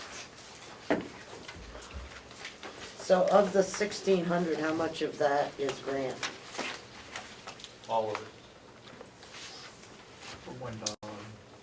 So if you go to the bottom of victim If you go to witness page for the total- 4, if you go to page 4 in the revenue, you'll see the victim witness grant is 32.5. Now, does that include the additional 700 or not? It does. Yes. And of the 32.5, how much, where is that in the victim witness area? The 32.5 is in the 200 fund. I got that. Where is it reduced in the victim witness thing? Or is the victim witness thing 89,000 plus 32,000? Or is it 89,000 minus 32,000? Victim witness is 58,046 in the 100 fund, and Okay. 32.5 in the 200 fund. Just a minute.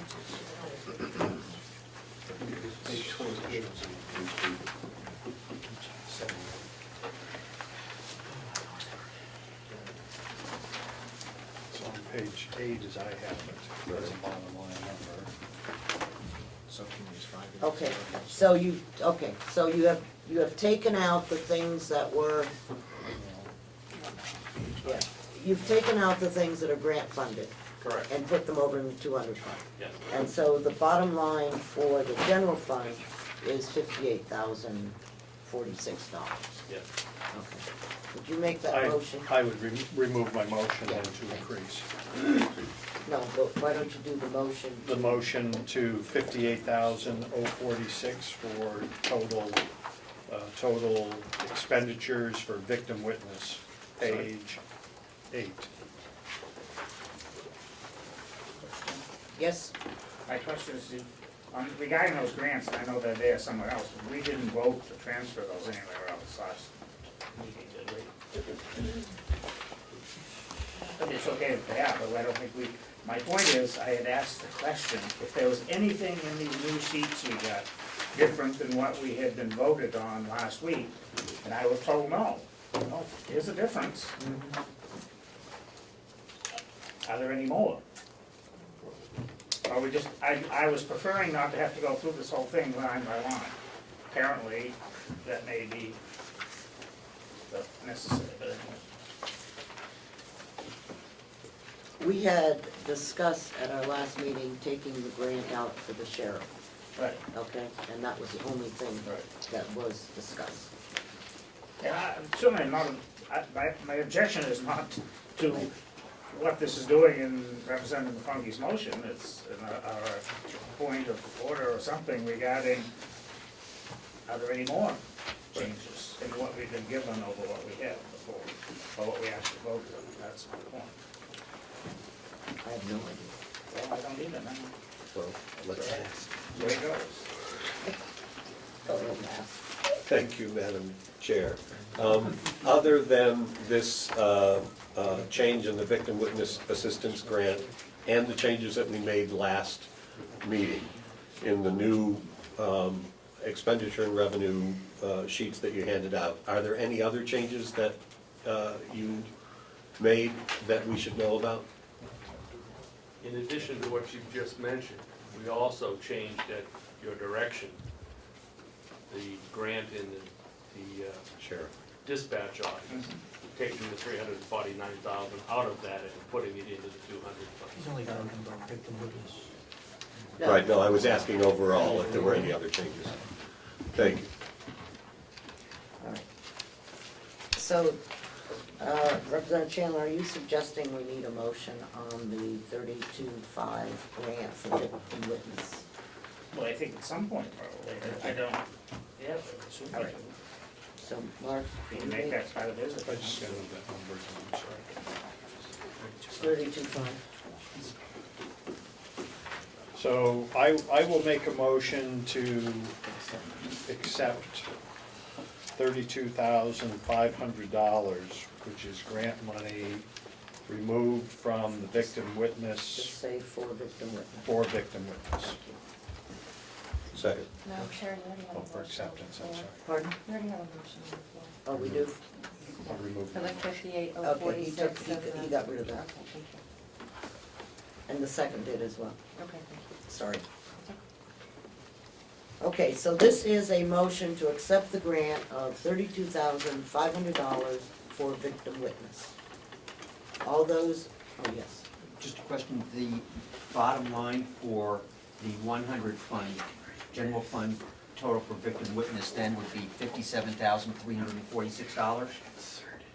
Let's do one thing at a time. One thing at a time. Okay. All those in favor of accepting the grant for victim witness, please raise your hand. Opposed? Okay, it's unanimous. Now, Mr. McConkey.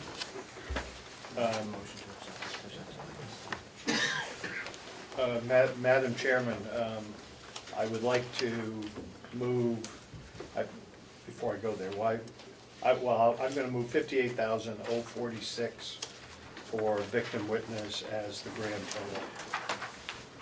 Do I have a second? Second.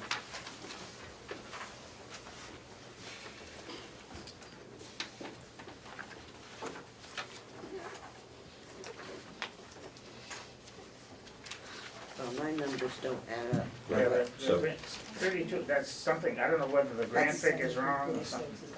May I? The number's wrong. It's 32. May I? Yes, you may.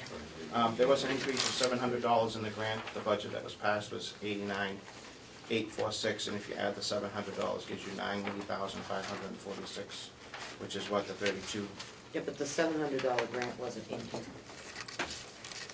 Correct. ever. We're adding to it. No. So Let's have a clarification. Okay, commissioners, You answer the question. our last number that we approved for victim witness was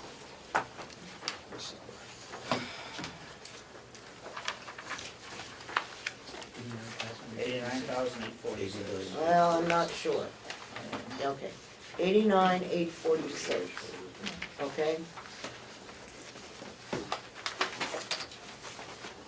Okay, and the grant at that time was 25, is that correct? Correct. And so we're adding $700 to make it 32. So we can't subtract the 32 from the 89. No. We have to add $700. And that's 700 or 7,000? Right, 700, That's what makes the 5846. right.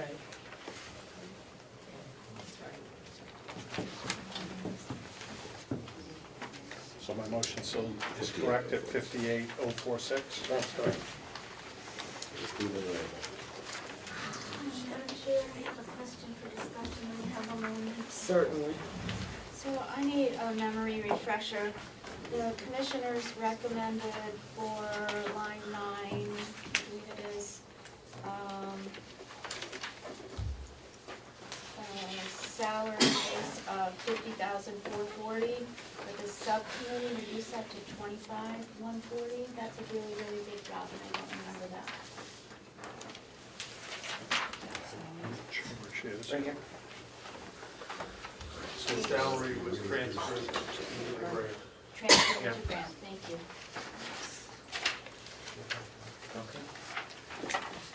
All right, so we have a motion on the floor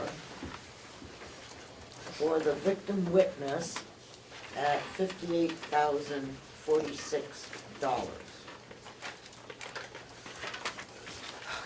All those in favor? Pardon? I have a quick question before. Certainly. I just want to make sure that, you know, 'cause we have to make the appropriation, so that grant for 32,500 is going into the 200 block fund? Okay. So it's there, the appropriation is there. Okay, thank you. All those in favor, please raise your hand. Opposed? Unanimous.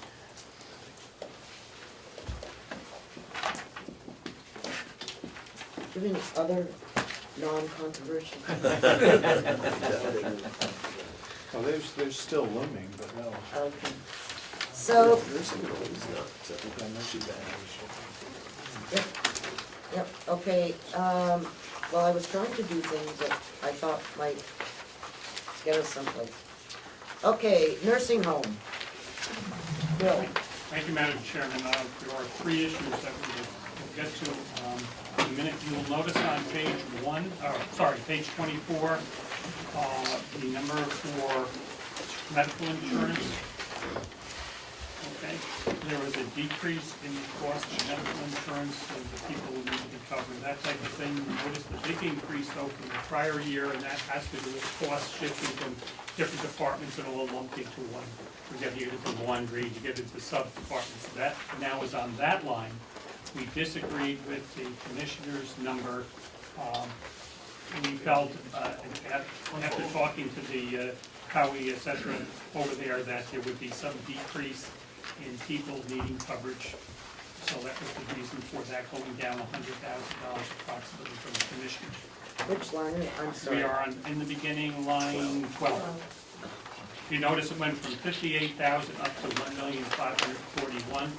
We'll see that money coming out as we go down the budget, where it came from, why it's that big of an increase. So it went up, it jumped up quite a bit. But that's from all the other departments thrown into that one category. And did you add up all the other departments thrown into that category from last year to make sure that that number was semi-close? I personally did not go through and add every one up, I shouldn't assume. Because when I have done some adding in some other areas, Mhm. I have found some differences of numbers. I had faith in the computers, but I need to relook at that. But that is the big increase over, and we'll come across that in the next couple pages. And we went down the 10,000 from the commissioner, 100,000 because of saving some money. Otherwise, everything is pretty much the same, no big differences going down there. And that's the nursing home administration. So a few dollars here and there. $1,000 cuts, a couple of these areas. New equipment, that was a cut, that we're gonna put some equipment in, some of the lifts, et cetera, and we cut that down for this year, trying to keep expenses in line. That's on page 25. Line 2097. We had some things that were on that list that we thought we could go by for, skip for a year. Which page you go on, I'm sorry? 25. Okay, new equipment. So you dropped that down? We dropped that down 9,000.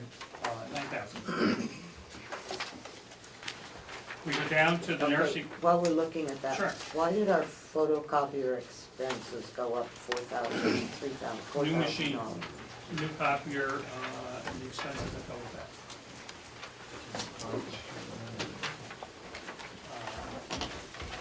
That's my understanding of the new copier, and they're doing more work with that copier.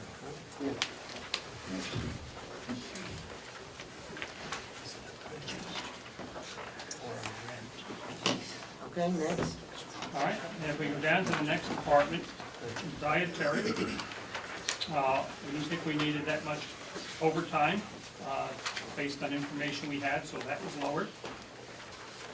Everything else is the same, general operating supplies against general operating supplies. We did not feel that that would be that much would be necessary based on prior year's expenses, so we lowered that from the commissioners. We go down to the food, we lowered that, again, based on last year's expenses and 2014 expenses. We did add a little, but we were less than the commissioners. We go down to uniforms, again, a slight decrease of $500, and that was based on prior year's spending.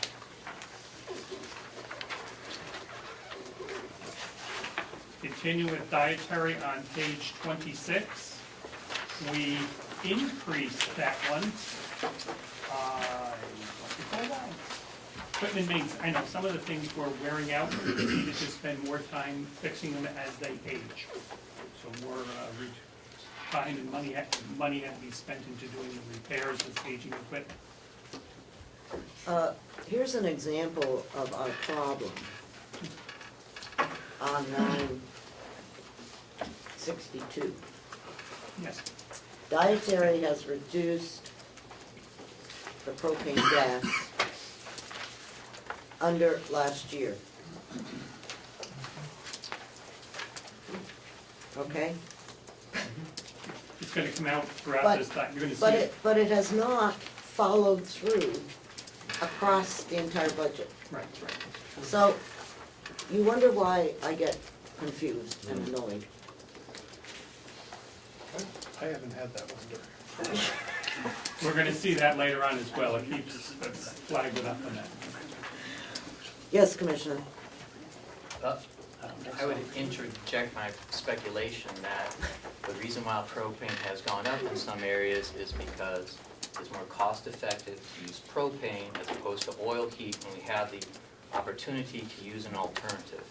However, in dietary, their propane, they can't choose between pellets and propane. They can only use propane, so therefore the price of propane has gone down, so the amount budgeted in that category is reduced. That's why there's a differential. In some instances, we plan to use more propane because it's going to be more cost effective and less pellets. But in this instance, the propane that feeds the grills, that's their only source, so that's going to go down. So all of our green energy for using pellets that we had argued about is gone, huh? Okay, thank you. Just an aside. Go ahead. All right, we continue down the line, overtime. We anticipated, again, looking at prior years and information given to us, we showed less overtime pay that would not be needed, so that was down there. We went with the commissioners pretty much right down the line until we got toward the bottom. Again, medical supplies and services. We felt there could be a reduction there from them using prior year's expenses for 2 years. We go to office supplies, that went up $400. There were different things that they were looking for, little minor things here and there, but it went up $400. Again, they're going to do some more things with party type stuff for the residents. Nursing home department, we decreased it 7,000, I'm sorry, we're on supplies, I believe. Yeah. Supplies, put this on here to help me out. And we decreased that by $7,000. Again, we looked at actual dollars spent, and we based that on that, and we felt we could get along with 7,000 less. Page 27, my apologies. Okay, we agreed with the commissioners until we got down to pharmacy, and we, I remember we saw an expense increase on that. I cannot recall the exact reason why. So maybe we'll have a couple of questions at the end, and maybe how we could refresh my memory for one or another commissioner member. You can see some of these things have been reallocated where you have the blank lines. They hadn't been, for these two, for example, there hasn't been any for a couple of years, so that wasn't an issue. Medical, surgical supplies, etc. Those have been zeroed out for a couple of years. Uniforms, the same. We go right down until we get to new equipment. And again, there's a decrease in what we felt would be needed in equipment. And we looked at prior year's spending, and we felt that would be something we could go with. So what are we buying this year? What's our new equipment? Can we hold that one till we get to Howie, please? Because I don't recall unless one of the other members remember the exact items. Did you get that list? Madam Chairman, I believe there is a list, and lifts were, we're going with, I think it's 5 lifts a year, that's part of Okay, the so the other area process. was wrong when it went down. I missed There's a lift scale, beds, nurse and a pole therapy pack unit. Okay. He's got the blue sheets. We go down to plan operation. Here you see medical insurance moved, it's zeroed out. So we agree on that. It's just a relocation. Workers' comp, they did not feel there was a reason to put that on there, and I do not remember why. That was zeroed out. Moved. That was another moved one. Another one was moved, was unemployment tax expenses, and a couple others going right down the line, into insurance, everything all had been moved. So we go down there, we agree with the commissioners. Okay, how did we get cable TV service? We've had cable TV for, Shows 0. it was up because of charging for the cable TV services, if my recollection is we are. It has offsetting revenue. Yeah. It So we does? had to list it. If I can look in here, you Sure. know? It should be 12,000, Madam Chair.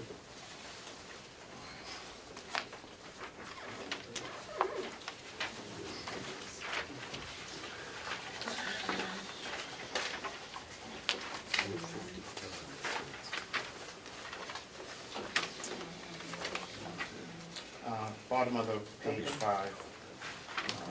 Right above bad debts, telephone, cable income. So what's the right number? 11.1 or 12.5, or are we making a profit? We're making a little money. Some Paula has a response. The revenue is telephone and cable, this line is just for cable. This expense is just a cable expense, but we're getting revenue from, if you look at the revenue line, it's telephone and cable. So the $900 is for telephone? The other rest of it's for telephone.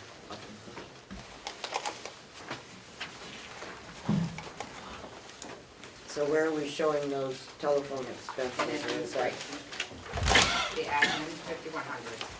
Okay, thank you.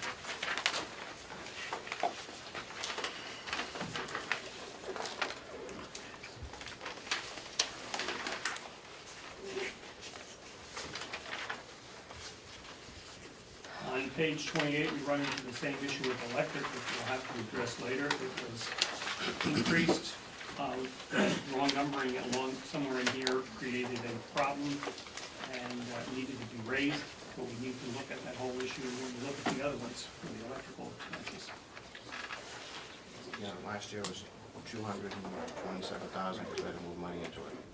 I was told that there was an error in the numbers that they put down, so the $215,000 is more in line with what it should be. Just provided that information. Okay, now, I was told earlier that I have reduced my expenses in pellets because I was using more gas. And here I see an increase over what we spent last year. So either I am reducing it or I am increasing it. But I can't do both. With more cost. I think this is a case of a delivery, one of the things that would go the other way, things would cost more. I know there's a tremendous decrease in the cost of LP gas, especially with lowering the price and since they put it out to bid. Pellets are fairly expensive. I can go and buy equal amount at the local hardware stores at the same price that they're paying. Right, but we have a contract, I think, for pellet delivery, is that correct? We had one, I don't know if that was renewed. I assume it would be, because you want the great amounts, you don't want. Contract on pallets. How old is the contract? How long? It's 1 year. After 1 year. Contract, yeah. Year to year. But we shut off the pellet boiler last year, so the expenses don't reflect what they should have been. We had to do a line item transfer to cover the electric bill. Madam Chair. So expenses for last year's pellets are not an accurate reflection. Last year's pellet budget was 87,200. We reduced it to 49. I should be able to reduce it even more.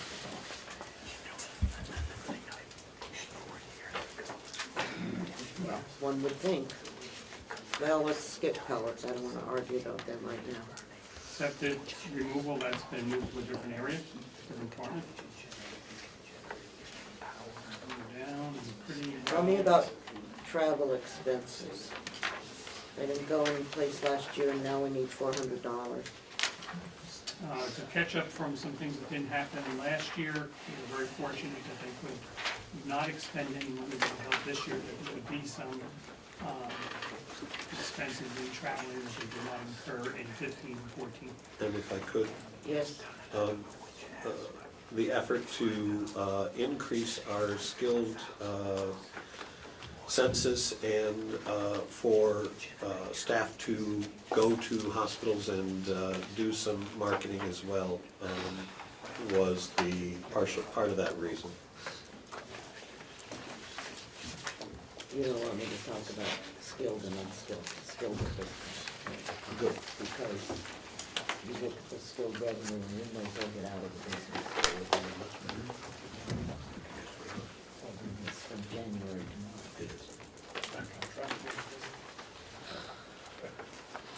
Okay. Thank And you. again, to all the switch from the different bills, from sewage, water, et cetera, it's all been switched out. I'm sorry, water usage, and it's been moved elsewhere. And what are we doing to the generator this year?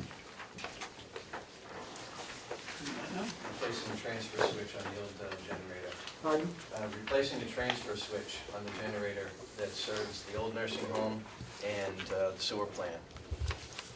It's as old as the generator is, and it's it's about ready to fail. How old's the generator? Oh, It's the oldest one. Okay, we didn't put a new one in when No, no, we just want to replace the transfer switch, because if that fails, we can't get parts for it anymore. And if it fails, we lose the sewer plant. Madam Chair? Yep. Just so you know, same thing at the jail, we're doing the same thing, the transfer switch has to be changed out too. This is a year 4, so it's the same thing we're doing with our generator. Okay, that's fine.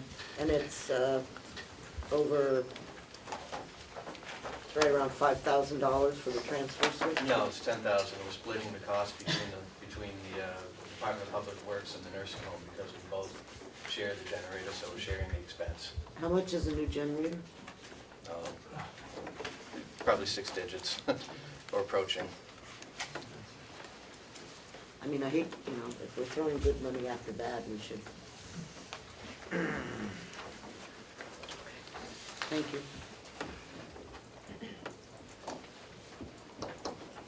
So now here's our care of grounds.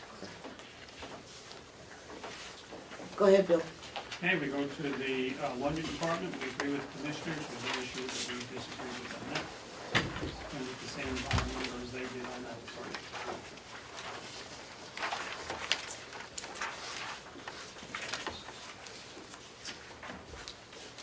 Housekeeping, I believe we were operating with one less position, if I recall.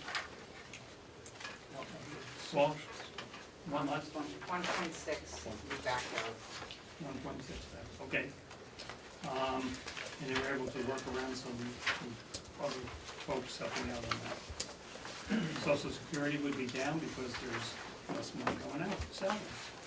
Moved is the medical insurance. Retirement expenses, they did not envision to have an expense, and that was moved anyway. No, I'm sorry, the decrease was, they change in personnel, they wouldn't have as much money spent. Workers' comp has been moved, unemployment is separate way down there, until we get down to medical expenses, and that has to do with the insurance, less insurance needed. And that should indicate that doesn't jive with moving that expense elsewhere. And otherwise, we agree with them on that page.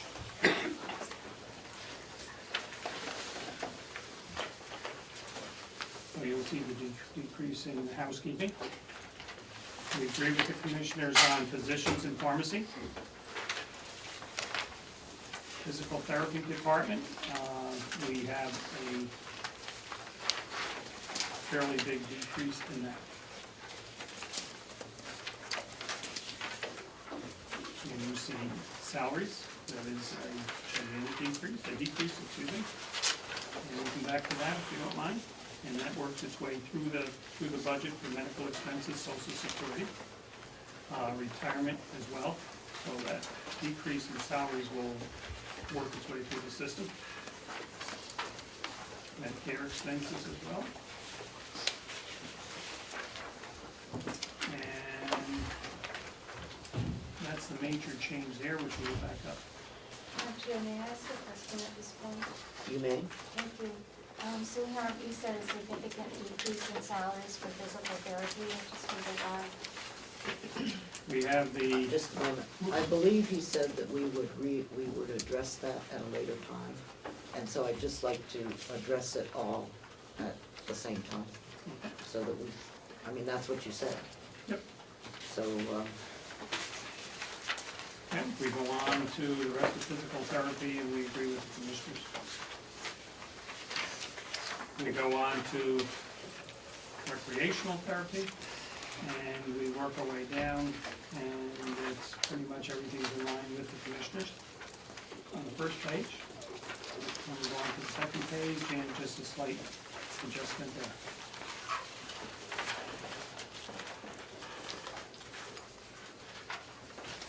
That was a fairly easy one. Social services, again, with a minor adjustment, we agree with the commissioners. A slight decrease.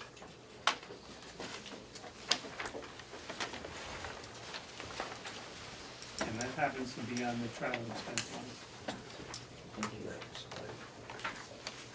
We looked at the prior year's expenses, the last 2 years, we saw what was adopted. Anyway, we felt we could get away less than that line, but less enough that if needed, it would be there, and they have not abused that line over the years. We go down to special services department, and you'll see a lot of it, pretty much totally almost all disagree, agree, excuse me, and we up to one area, and I can't recall which one. Criminal records. 641. criminal records. What did you say? Criminal records. Went up $250. work hours. And that's an employment issue. Interest and bond expenses, they have little to do with, as well as long-term debt. One of the decreases in the budget was to the restorative care, which I know I've received a lot of emails about that. And all the nursing homes in the state of New Hampshire do not provide restorative care. They have done away with it as such, and following what they have done for years, we felt this could be not totally eliminated, because some of the things could be shifted where other individuals could pick up some of the activities. They're paid for certain care, and I think Howie could explain it best. For certain types of care, they get full reimbursement for. We have the staff to do physical therapy, etc. But once they reach another level, it's more about the maintenance type of thing, where they might be practicing lifting their arms and doing this and that. On average, approximately 21 hours a week is paid, spent on restorative care. We have 2 people doing that, and that may be, we have 2, 3, okay. We have 3 people doing that position, and we do not feel that would be something that we should carry on the expense. So that is the big decrease there. Again, we want to make sure that what's important for the residents of the nursing home, and feel that these activities could be picked up by some of the other areas, and we can pretty much meet everybody's needs. We're following the lead of all the other counties, and many of them have discontinued for years. Okay. Representative Tyson, you may ask your question at this point. I believe you said that the physical therapy salaries were reduced by a significant amount, and I'm wondering why that was. Not salaries, they would be these positions. Okay, reducing positions and therefore salaries, and why are you reducing? Not salaries, we're not reducing salaries, reducing positions, which then would decrease the expenses to pay these people. So reducing the salary line item associated with the positions? Right. And why do we need fewer either? Please, let's direct the questions to me, and I'll let you follow up without a problem. Okay, go ahead. Do you understand my question, Madam Chair? I didn't understand. I understand that physical therapy positions and the associated salaries have been reduced significantly. I'm wondering what the reason for that might be, and my underlying concern is, are the residents of our facility going to be receiving adequate care? I think that's a question that Ally needs to answer. Madam Chair, I'm glad to address that. It's not the staff recommendation to eliminate or reduce restorative nursing. We feel it's very valuable and important, in fact recommended to the commissioners, and the commissioners, recommended actually adding to that staff, with the idea being that if we could increase it to a full 6-day coverage, we'd be eligible for some modest reimbursement. And by modest, that would probably just cover the additional, full-time equivalent. At the same time, we realize that as management, our job is to make best use of the resources that you as the delegation provide us. So we will ensure that there's quality care. Care is actually measured in terms of, people. Is it gonna be easier or better with fewer people or fewer hours? Of course not. Is it impossible? I think your qualify was, would it be adequate? It clearly will be adequate. In fact, we're not gonna settle for adequate. It's just gonna be that much more difficult with fewer hours, but not I can't misrepresent and say that it's impossible, given that it is the standard of practice in virtually every other nursing home. Further questions? Thank you, Madam Chair. To the county nursing home administrator, to be accurate, is restorative therapy being discontinued, or is just the shifting from other people doing the job? Like, that's not actually being eliminated from the county.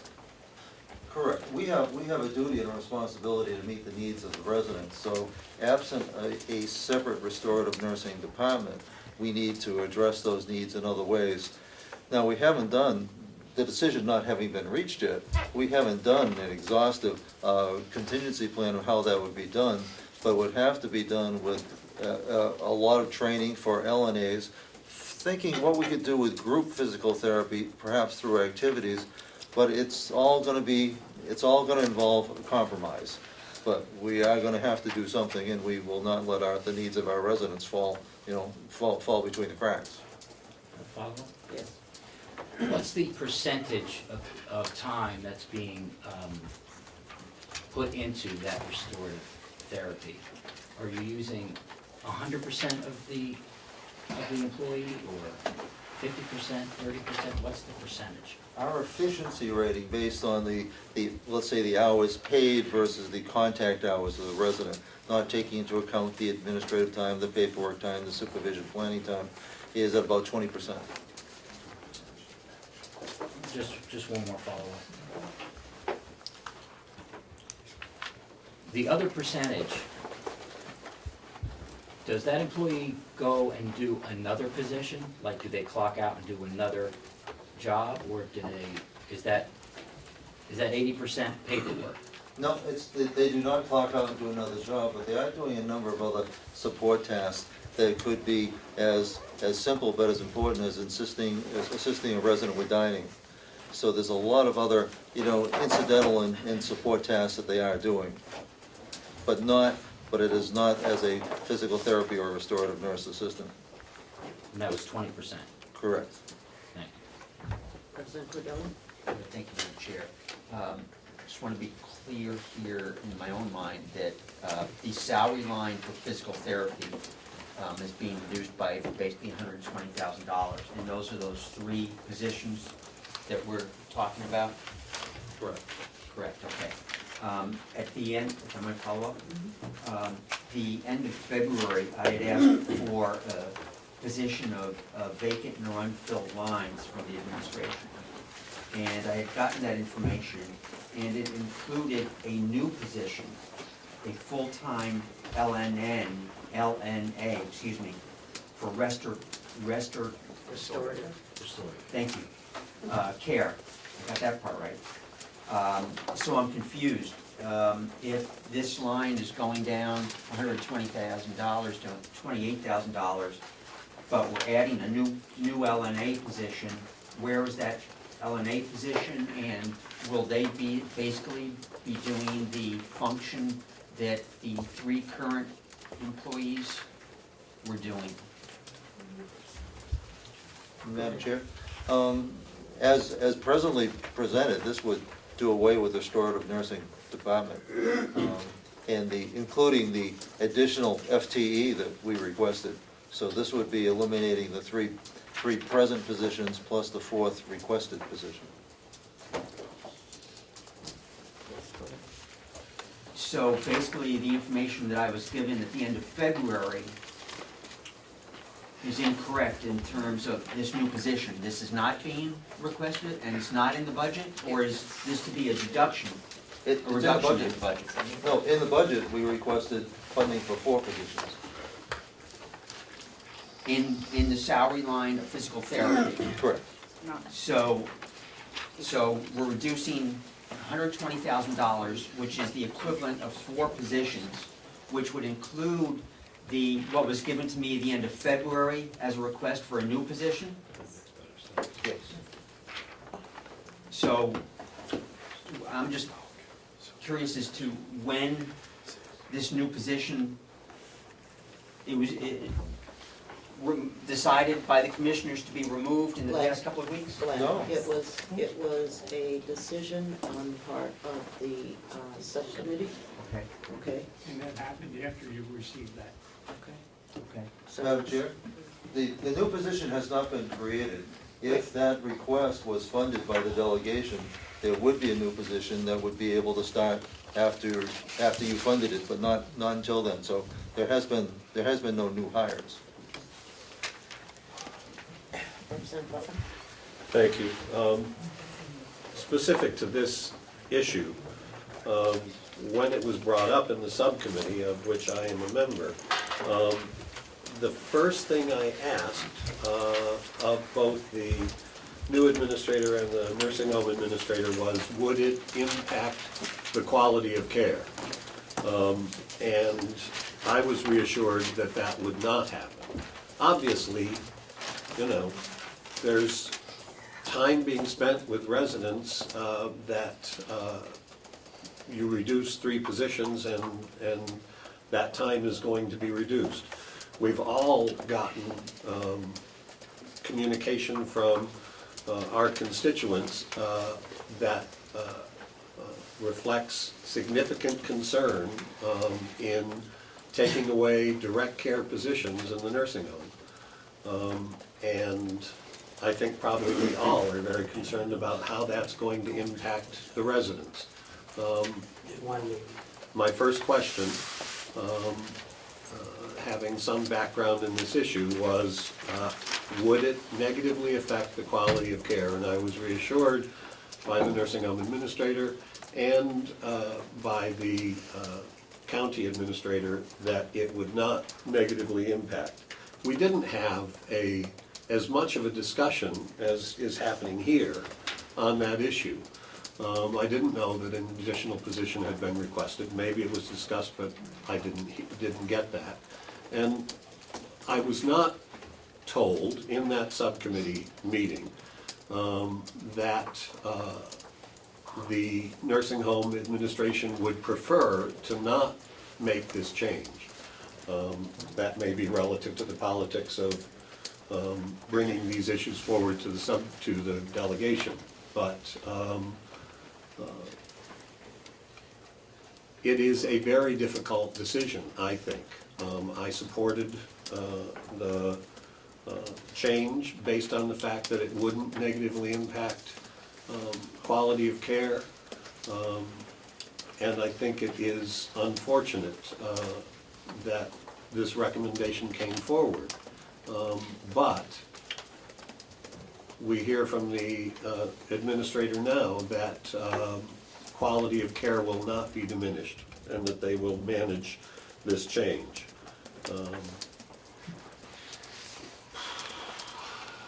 And I will likely still support the recommendation. I do have one question on these, the people that are filling these positions. Are there currently LNA vacancies in the nursing home that they can be transferred to? Madam Chair, we have nursing vacancies, but very few LNA vacancies. But we have some, and they would certainly be candidates for that. But I do have something that might be somewhat of a compromise, if there is any kind of a compromise.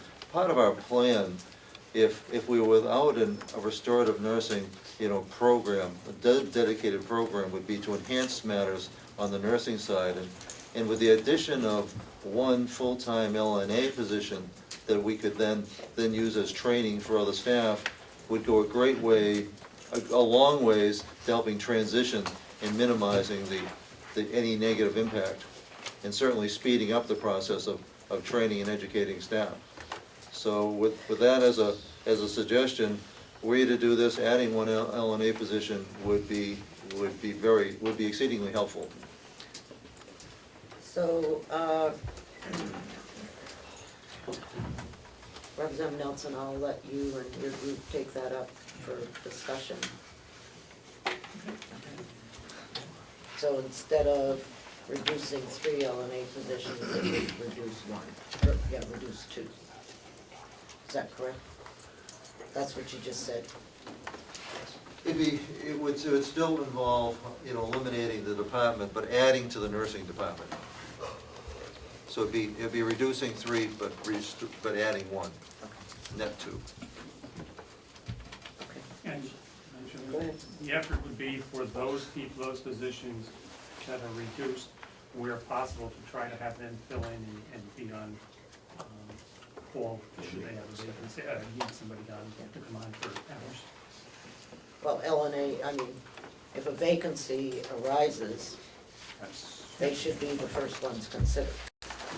And if there are, if there are vacancies around, they should be transferred to those vacancies. Because anytime a position is eliminated, I believe that even if you have minimal qualifications, I think according to the union contract, That would be administrative. that you automatically get that position. I'm not sure that is correct or incorrect, that would be an administrative. But I think that that's how the contract is. Okay, so we still have some issues with the nursing home, so we shall work those, and I'll turn now to DPW, Department of Public Works. Thank you, Madam Chairman. I would like to address this briefly, but I would also know that Representative Avellini is leaving as we speak for important business. I'd like to discuss it in general terms, and I would like to discuss making this the first on page 14, make this the first item of discussion due to the interest for our next meeting.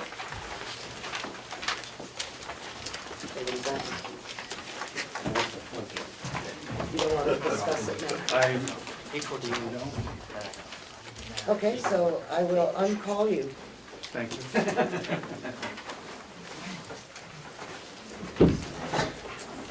Okay, the jail.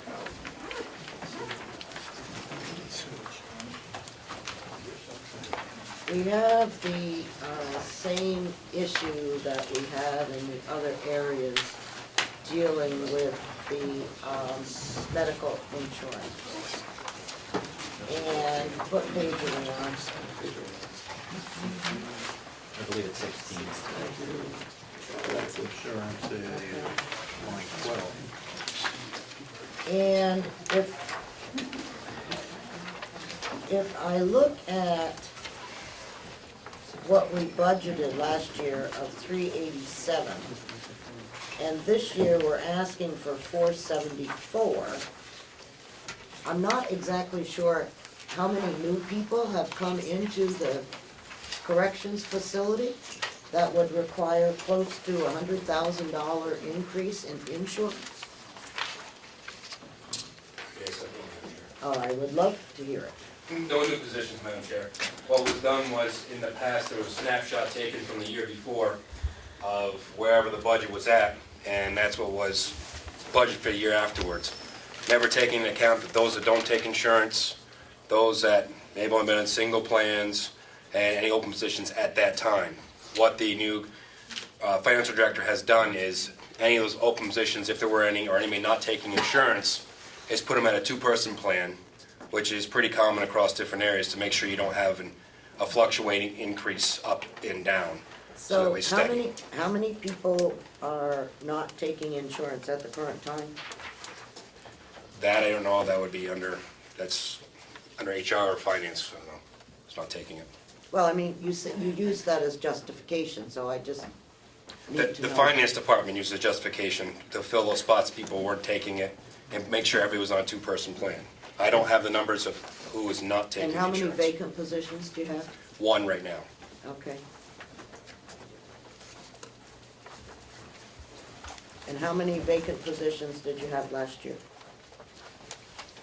Depending on the year, we lost 11 staff members.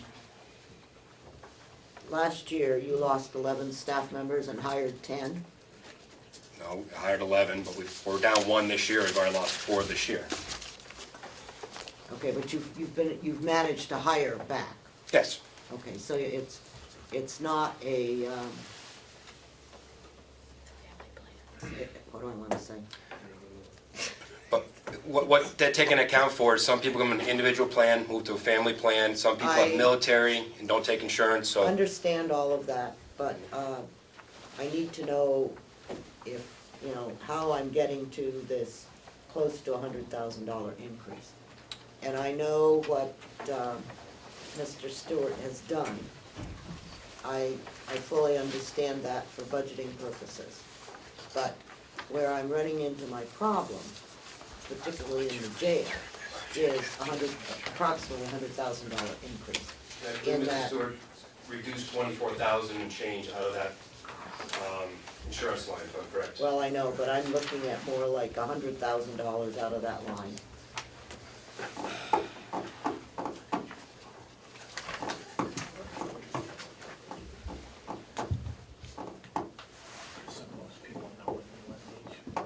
I realize you also have half a year of a medical insurance addition to your thing. Okay, so, all right, that was one question on the jail. And you haven't done any work on that? No, that was, the insurance issue, you know, we viewed that frankly as impacting the entire campus, and we were looking for answers. And what did we figure out on the meals? I know that was a question we had. Well, the question we had on the meals, the budget for $210,000 is for 67 inmates. Every day, 3 days, 3 times a day? He's signaling me I'm incorrect on that. Okay. Well, I thought it was, the 191,000 was for 62, and the additional, we're in at 210 would be for 67, and additional 5. Roughly. So that's 67 prisoners, 7 days a week, 365. Yes. And how often has the jail been at 67 people for any length of time? Last year's census was low, the year before that was at 62, year before that it was 62. So that's why I base it off about 62. And you're looking at a fluctuation of 5 inmates per year at $3,000 per inmate. And that's what a fluctuation is, to make sure you can count for it if it is up. Again, we've been taking more from Rockingham County, holding their females, making revenue. We So do the have a one- contract signed for So the those marshals. 191 represents 62? What's that? What you spent, the 191, represents the 62? Our census was low last year. We averaged about 55 last year. Well, that's a good thing. Maybe we should keep it lower than that, and then we won't have as many people join the elite group. Yes. We had budgeted 205 last year.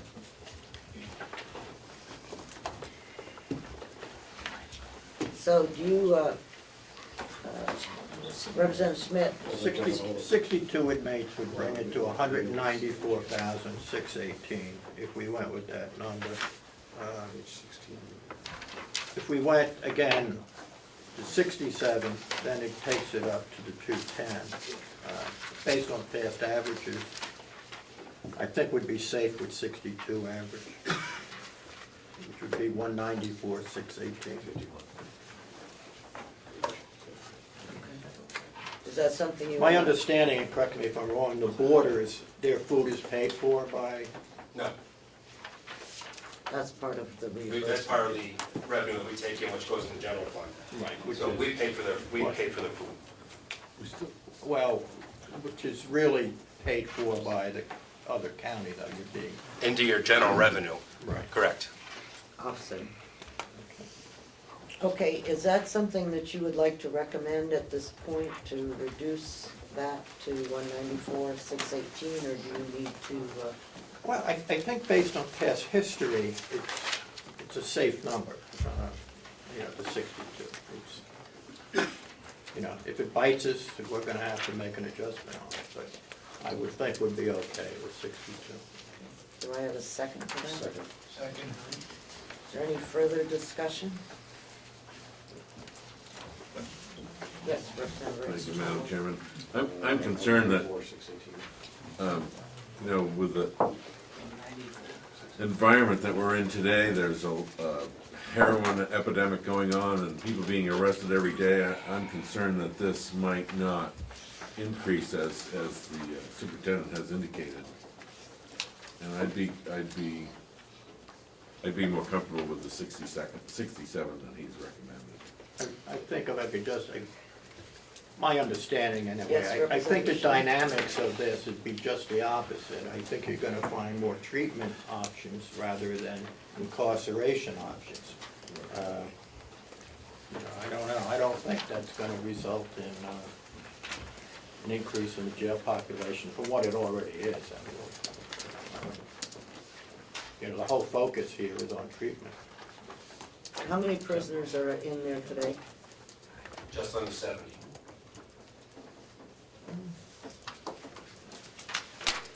Representative Brent? Thank you, Madam Chairman. If I may ask a question of Representative Schmidt, where do you see the increase in treatment? Well, the increase in treatment is coming up as an example. You got 6,000 that are being treated now under just the expanded Medicaid alone. But that was, Well, that's existing. That's not future, that's now.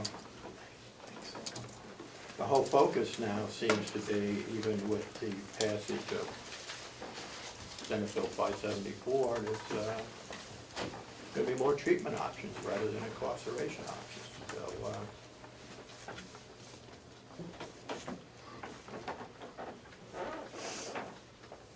Anyone else? Representative Comeau? Thank you, Madam Chair. We're also hiring the LADAC individual, which would move us more towards, or less towards incarceration and more towards treatment options. Yes, Jason. Just throwing that out there, just because of where treatment is out there, there's still no places to send them to. So what you're seeing is a transition time as well, where more jails are actually putting programs inside the jails. Sometimes there's 60-day programs. That's with that LADAC, that's with the mental health person. So they might actually, working with the public defender's office and the courts, they might actually be staying a little longer to actually get some sort of treatment. Part of that being with the money we're looking for to bring in an outside consultant. That's what you have a lot of jails working towards, because there isn't a lot in the community. So you might see them staying for a little while longer to actually get some treatment, and then hope from there move into an outside treatment program as these come to fruition. But in-house is a lot of ways that people are going to get them started. They get clean, they get some treatment, they get programming. And it's being very successful in different jails. of course, Madam Chair, if the worst case turns out and we have to increase that line, we could just take it from that magnificent surplus that was discussed 2 weeks ago. So we really shouldn't have any issues with the money. The $2 million, I believe. We're not talking revenue today. Be Okay, careful. I just threw it out there. Yeah, I mean, okay. All those in favor of, Reduce the deficit. 194, 618. line number 100, 600, 6,100, 051 going to 194, 618. Why don't we round it up to 195? There you go. You know, make this easy. Well, you didn't make that Well, I motion. know, I was kidding. So you're amending the motion to. I will amend the motion to 195,000. I'll still say the line. All those in, yeah. Yeah, 051. All right, all those in favor of the amendment on line 051 at 195,000, please raise your hand. Opposed? 3. Now, the amended as motion, the motion as amended at, for line item 051 at $195,000. All those in favor? Yeah, we're doing it twice because that was an amendment, so we have to vote on the amendment, then vote on the motion. Okay, opposed? Same count. Okay. We did have some discussion on mental health last time, as this was the contract for Northern Human Services, that's line item 27. Northern Human Services, and we were concerned whether or not the $5,000 was sufficient to carry us through until the position that we've approved is hired. Go ahead. The $5,000 that was left over from being moved is actually for the community psychologist. It's not for Northern Human Services. We'd have to continue paying what we're paying for them for now until we decide to transition it to a full-time person. So what is this for? That is for if it goes past treatment of what we have for the Northern Human No. Services. I'm talking about line item 27 called mental health. Correct. It dropped from 34 to 5. Correct. $5,000 that would be left is strictly for if we have to go to the psychologist. The money that's moved up towards the mental health line would be for the full-time person, but in that interim, if you put the money there, we'd still pay Northern Human Services out of there. But if I might, but the question is, in the interim until we hire, what happens is the position was funded for half a year and then going forward. Is that enough, the 5,000? No, we have to put money back down there. It's almost $5,000. Then the question becomes how much? Okay. The figure 17.2 covered the hiring of the additional person. It's about $3,000 a month. No, where's that then? The additional person was the 24,000, which was established on line 11. Oh, okay. Line 11. All right, sorry. That's under Medicare expenses. Can't be right. Page 16, line 12, 6,100. Mental health salary. Is line Okay, yes. right near medical insurance. Okay. That's line 11, okay, so that's 24 for the half year. And then this line here, which is also mental health, we put 17.2 in there last week. Is that still required? Or is that, I didn't write anything down on my paper. That was your direction to increase that line to cover the half year. That's what I did. And that, 17.2. okay. I mean, I didn't write down the figure. Go ahead, Lisa. What's that? Go ahead. I wasn't here last week either, too, what you guys did, but it's $3,000 a month to Northern Human Services until we hire the full-time person. So we have to cover $3,000 a month moving forward. So 3 6s are 24, is that what you're telling me? Computers are based on half of what was originally budgeted for the position, figuring it would go through June 30th, and you hire a person July 1. The 34,400. I see.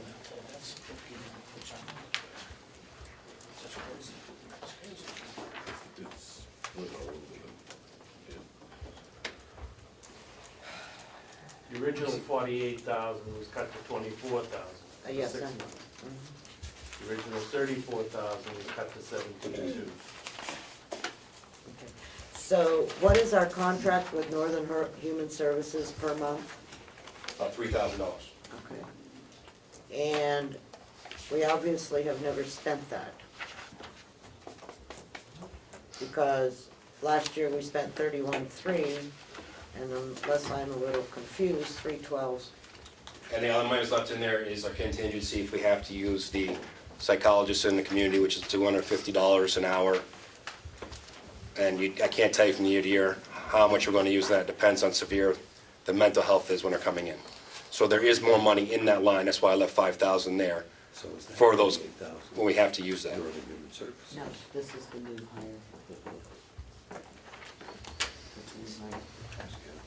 This line here is. The person comes on board July 1st, and it makes sense. What makes sense? If the hired person comes on July 1st.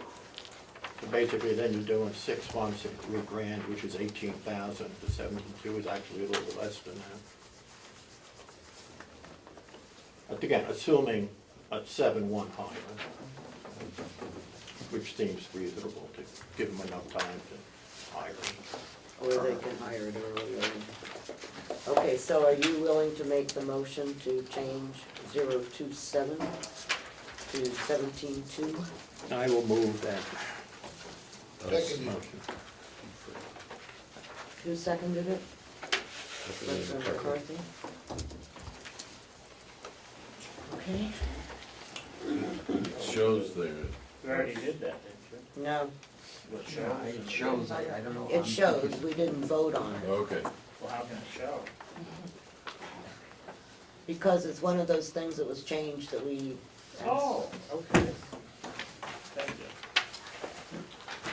We had said that we needed to, we needed to know, and so it got changed. Okay. All those in favor of 17.2 for line 27, please raise your hand. 1, 2, 3. Opposed? 1. Okay.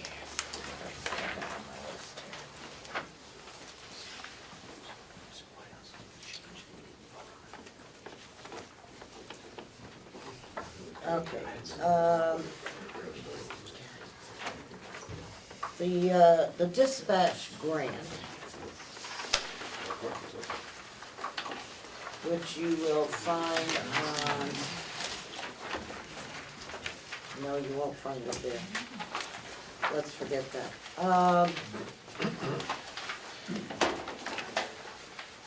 Administrative, okay. Let me make sure that we understand something very clearly. Is that between now and next Monday, all right, Monday, we're gonna meet again. I need to have a clear understanding of what electric costs are, what our pellet and gas costs are, broken out. If we're not gonna do pellets, we're gonna do gas, then you need to tell me that, and how much it changes. And care of grounds, and how we are, what we're doing with care of grounds. Because when I go from 0 to a new number, it makes me nervous. Okay? So those are 3 things that are across all places.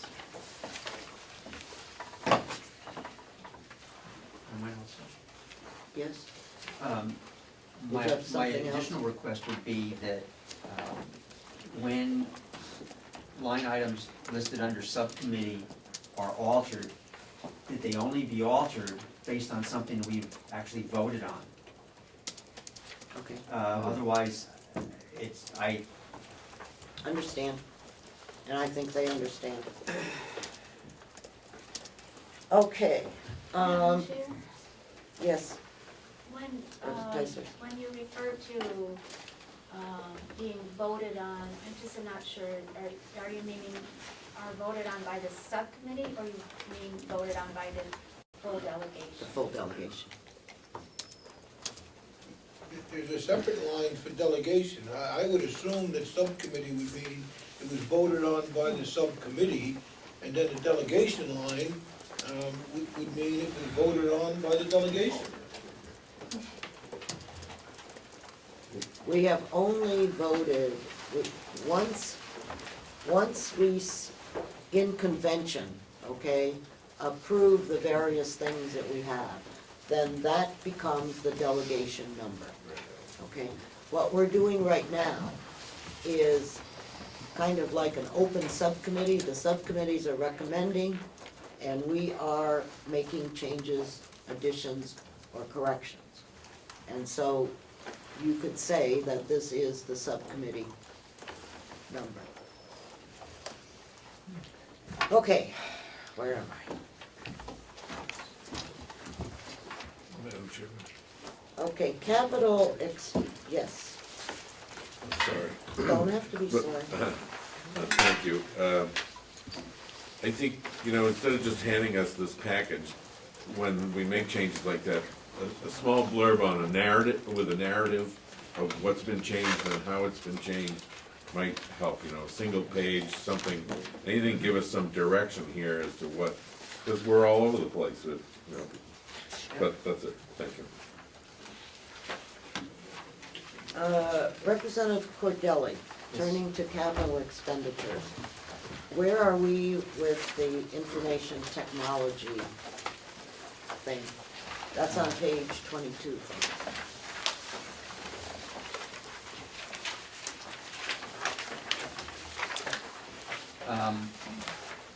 At the IT committee, You got a new meeting this week. we did not have a new meeting this week, but we did get additional information. I don't know, was it sent to everybody? Okay. Yes, it was. It's in my Yeah, right. stack here. The idea had been to put together a timeline for this project and to see if the expenses could be reduced. And also, as part of the timeline, to establish some kind of accountability that we can monitor going forward about when things were actually going to be done. The proposal that came forward from the administration was for a 5-year lease for all related projects, which would be $51,100 annual cost for the 5 years. And that includes interest of $33,330. My questions related to this are similar to questions that we've been asking in the past in terms of when things are going to be done. According to the timeline the administration has laid out, department heads, including those in this building, will not be given access to the financial system until a year from now, which I don't know, causes me to scratch my head. Included in here, there is nothing that I can see to establish an interface to the nursing home system anytime in the next 2 years. There is no analysis of the option to have our financial system vendor host the system rather than us maintaining the system here and purchasing a new administrative server next year. I do not see the need to include in this leased solution $3,000 modules for purchasing or $3,000 module to do purchase orders. They won't even get done until next year.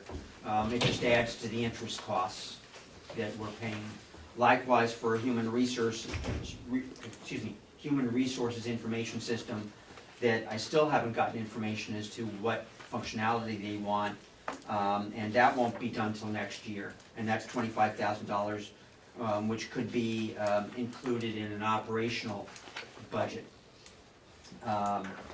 So those are my basic questions and concerns about the proposal that has been made by the administration.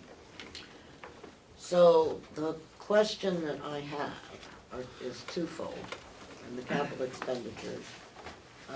Number one is they have asked for $80,000 to install fiber optic, which would appear to be the first thing that needed to be done. Is that correct?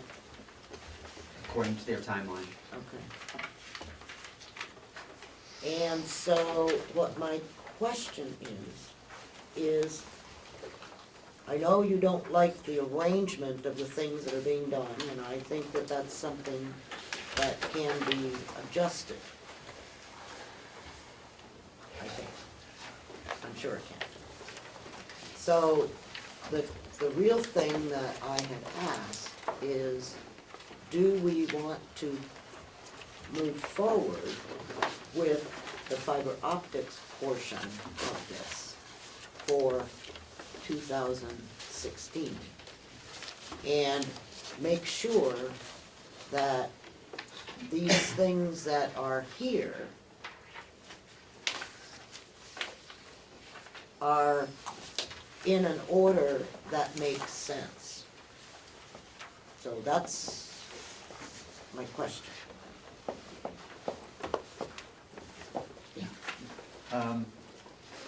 I do not believe the order makes sense. I think that there are certainly things that could be done concurrently this year with fiber optic concession. Okay, that's Right. that's the I thought second that was your part. question. Now, my question is, should we move forward with the fiber optics for this year? With understanding that you have a different view from whoever put this together, and that you are on that committee, and so you have an input.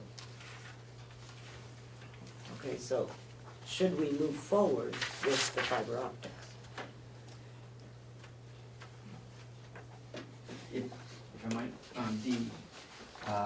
the idea had been to try and bundle some of the projects, such as, I don't know if anyone else has this,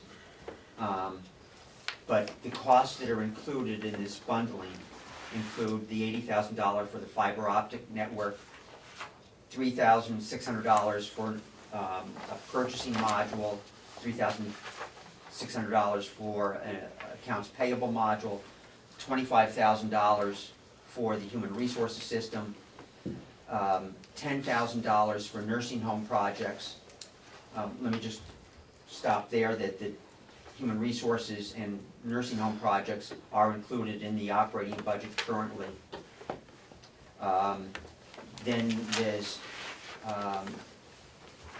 $75,000 for HOC projects, which I'm not sure what all is encompassed there, and $25,000 for merging the phone systems. Yeah. At this point, none of that, except for the HRIS system, is in the budget. I believe the nursing home projects are included in the budget under new equipment for the nursing home. That line item had been reduced from $19,000 to $10,000 by the nursing home subcommittee. So that one is in the budget. I believe so. The jail's also in the budget. And the jail, right. Okay. HOC, okay, that's the corrections. Yes, Okay. And is the AP and PO and HR, yes, sir. Are those other three things in the budget? No. Well, are they projected in the budget? They will be in future budgets if they don't get bundled into this project. Purchase order system is one of the projects that we're looking very closely at that will streamline and develop a higher level of accountability for purchasing. The AP module that goes with that is tagged to it. You have the purchase order system, then you need the AP system. I share the chair's view that perhaps the most important number is the $80,000 for the fiber optic project, and the rest of it can be discussed later. I presented all of that as a package because it was suggested that that was something you might like to look at. And it is there for that reason, but the real number that you're discussing today and the one that you need to move forward is the fiber optic project. Yes, you may, Representative Butler. Thank you, Madam Chair. I just need to understand this idea of a 5-year lease and the total cost of $255,000. When you're talking about a lease, is this a bond? Will we own this equipment? Will we be renting forever? What of this piece is going to be owned by the county, and what of it is going to continue to be leased? The total cost confuses me, and if we're going to be moving ahead on $80,000 on fiber optics, are we agreeing to 255? How is that working? All of it will be owned at the end of the project. It is merely a way of bundling the package, taking in the other associated costs and spreading the cost over 5 years. It's a lease to purchase. It's very simple. But It's I not a think- big enough amount to even think about a bond on. I So think you go what out he's, in the market, the commercial market, and look for a lease to do it. I think what he's asking is, what are you leasing? You're leasing the total purchase cost You're of leasing, each of the components. you're leasing fiber optics? You're leasing the installation of fiber optics. Just like you would be leasing, you'd be renting an apartment to buy, I think is what he's saying. I didn't understand that. As a form of opinion, strictly from me, I would not recommend going with a lease on this. I think you can address it as the individual items in your budget as they currently stand. This is just an option. I would rather have and pay for it now rather than string it out, and therefore having to pay the interest cost. So, could I have a motion to approve the 80,000 for the fiber optics? So moved. Do I have a second? I'll second. Thank you. Is there any further discussion? Representative Bucco. Thank you, Madam Chair. I see in 2017 a new administrative server. I don't see any price for a server. That would be in the budget for 2017. It's not included on this other list then. No, it would be under the IT budget. Thank you. Representative Chandler? I haven't heard it, but I'll limit it to one. No, go ahead. Now, Follow. how long does it take to install this fiber optics? Or whatever it is you're doing, whether installing it, having it. Probably several months. Directing 6 How many? Wait, just a Several minute. months. Let's let the guy that knows answer the question, please. The fiber optic project, we're expecting about a 6-month build-out. We have to put out bid, of course, for all the construction costs, which will include a full walkthrough of all potential bidders that is absolutely required so that they can learn our facility. Then once the bid is awarded, and you're all familiar with the bid process, then it's a matter of the construction companies putting us in their schedule. We know it has to be done before this coming winter. So we're projecting by the end of third quarter to be safe. But it doesn't really take 6 months to install it. It takes, 6 months for it to be operational. right, 6 months for it to be operational. My next question is the things we have programmed for the nursing home and the jail, can they even start until you finish this, until this fiber optics is operational? In other words, do we need that money in there now? Is anything gonna be done in those areas before this is operational? Which project specifically? I don't know, they talked about something in the nursing home and something in the jail. $75,000 worth of My stuff software. at the jail is not contingency on the fiber optics. Okay, Neither is the nursing home.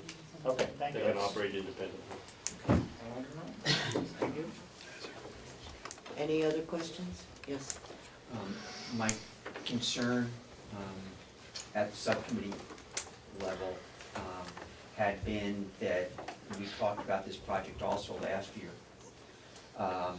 But there has been no movement on anything that could take place independent of the fiber optic network. I think that we have made it very clear, that they should not, that the things that need to be done to, to make progress in this area, and I agree that I'm extremely disappointed that nothing happened, okay, but that's, we're not in charge of managing the county, okay, that's someone else's job. And, I personally won't vote it down just because of that, okay, I'll vote in favor of it, so that they will no longer have any excuses for poor management. Because that's what they've said, the reason we can't do this is because we don't have fiber optics. And so in the future, next year, after the time for installation, there'll be no more excuses as to why I can't do this and why I can't interact. Representative Chandler. Does the subcommittee recommend this or not? No, we didn't. What we Okay, well, did, thank you. yeah, what we That's did. all I need to know, thank you. No, you need to know that what we did is that we asked Representative Cordelli, okay, to work with the IT committee, okay, and that he has done. Now, when I listened to what he had to say, he probably was not as focused on just the 80,000 for the,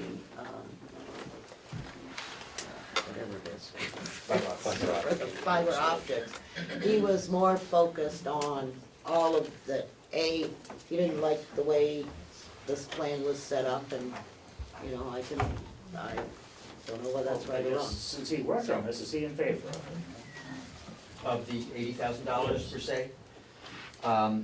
It would be a difficult vote for me, given the size of the budget we're talking about, and the fact that. That you voted against everything else. Right. Okay. He has voted, he's opposed any motions that we have made for the budget. Okay. Okay, so. Well, I don't know if that's entirely true. Well, it seems like the subcommittee didn't recommend this. I don't know anything about it.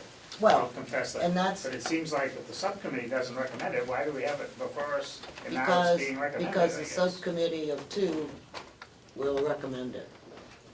Oh. Okay, there's three of us on the subcommittee.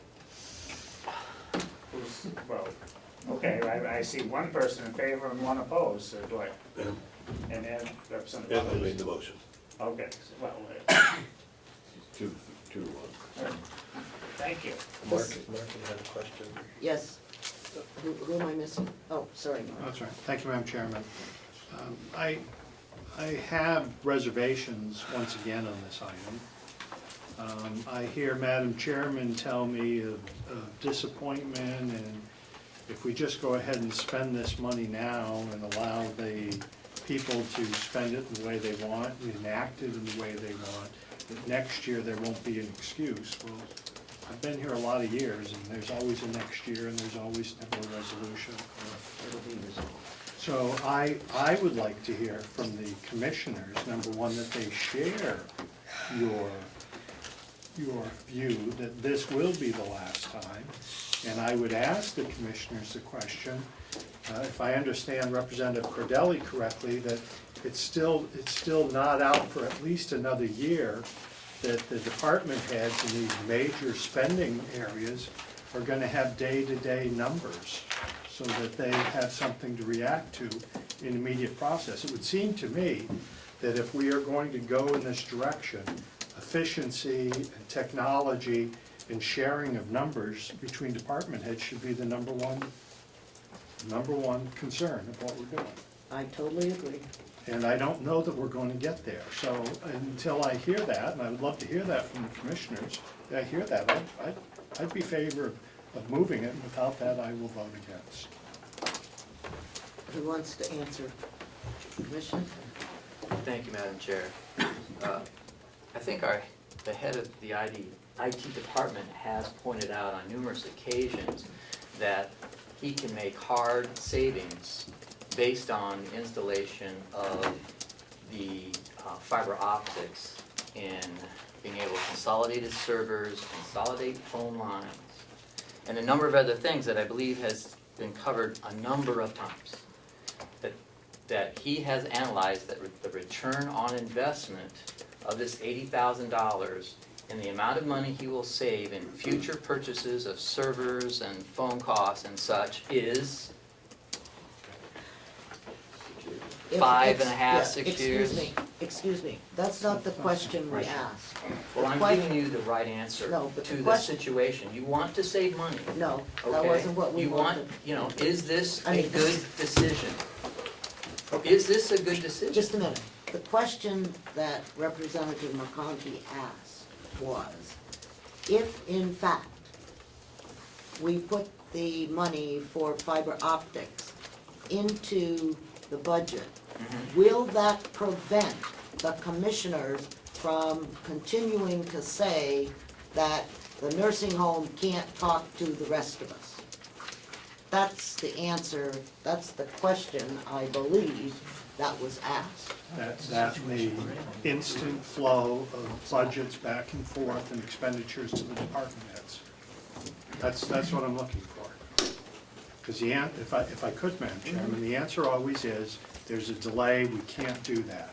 But boy, if we get a cable that big running down through the ground, it'll happen. So if it can happen, I want to be assured that that really becomes the number one priority, that your department heads, especially the nursing home, has immediate data access to numbers. If you're doing that, fantastic.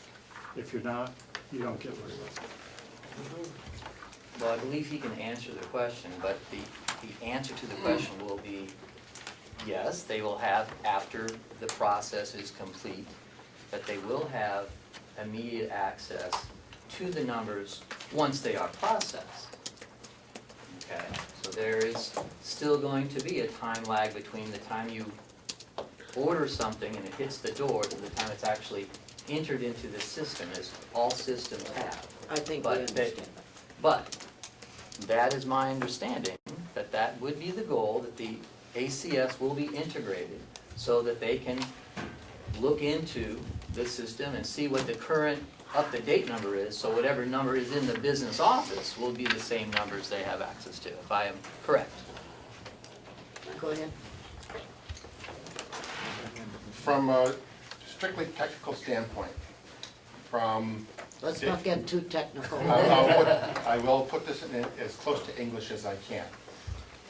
From the day the fiber optic is turned on, which we're looking at about a 6-month time frame from approval, I will then be able to go to every department head with my software for ACS, install it on their desktop in their office, and they will, from the time I walk out of their office, have direct access to view their information within the ACS.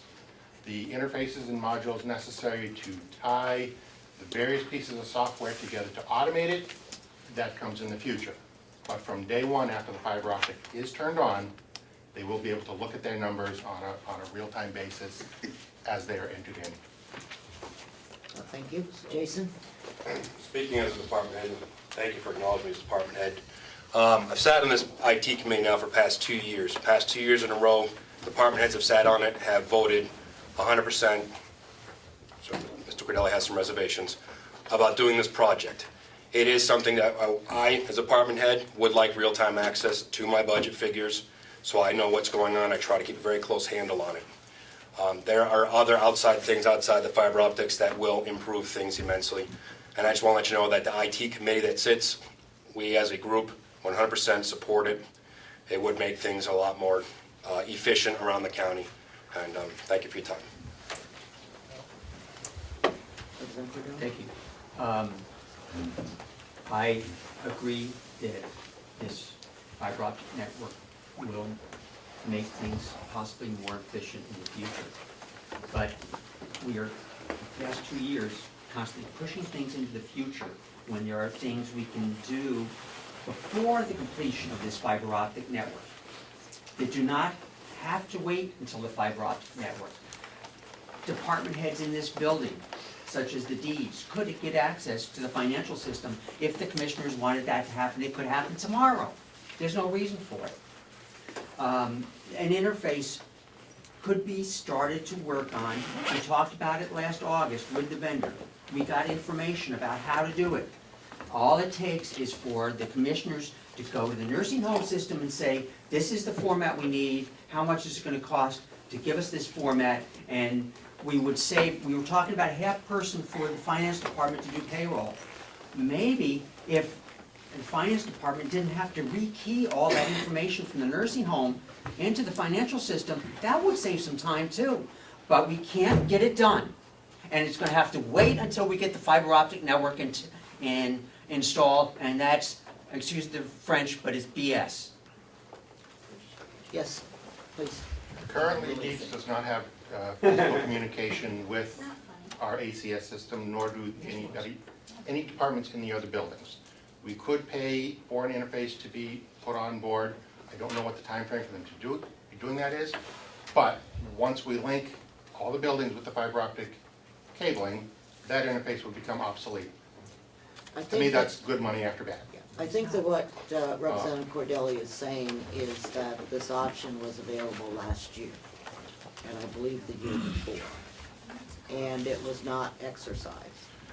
Okay? We also have the additional issue that our internet speed here is not sufficient to handle these interfaces. Listen, you're preaching to the choir now, okay? Just like the rest of the delegation to know that while they may have been options, they weren't necessarily viable options. Okay. So, is there any further discussion? Yes. Because I lost track of it, is this the leased fiber optic system, or are we buying it? Directly. Directly. No, this is not. An appropriation. Not least, it's an appropriation. Somewhere in the conversation. Yeah. Representative Butler? Thank you, Madam Chair. So if I understand this correctly, if this motion were to pass, then that moves ahead with the fiber installation. But for the future, there may be, or there will be, other capital expenses in order to purchase modules to integrate with the new system. Is that correct? Yes. Thank you. Okay. And what's the total we're looking at? 7,200 Say again? 7,200. For those modules. Just for the modules. Someone said it was 250 for everything. Right, but that included 33,000 of interest, which we're not going to spend. Okay. This is only the 80,000 for the fiber optics. We have already approved the 75,000, I believe, in the House of Corrections. And there was no objection. Or is that in the IT budget that we haven't discussed yet? The jail was. It's in the House of Corrections. And the nursing home project is in the nursing home budget? Yeah. Okay, all right. So, all those in favor of the 80,000 for the fiber optics, please raise your hand. 1, 2, 3, 4, 5, 6, 7, 8. Opposed. 1, 2, 3, 4, 5. Motion passes. Okay. Registry of Deeds. We did recommend that the wall reconstruction area could be reduced to $7,000. And also the wall area in the attorney's office could be reduced to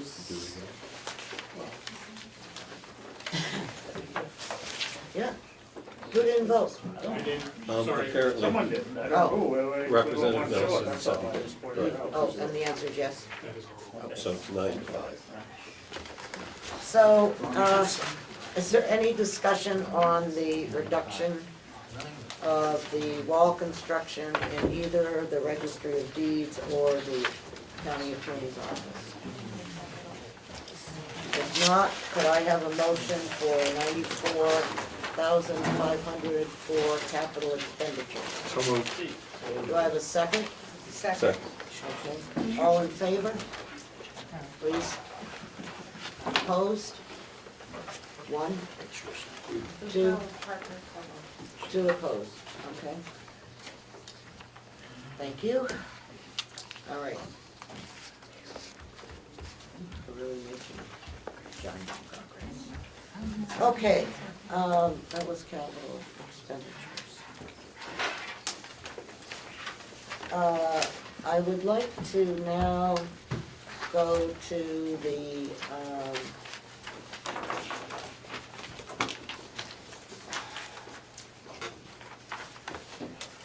interest.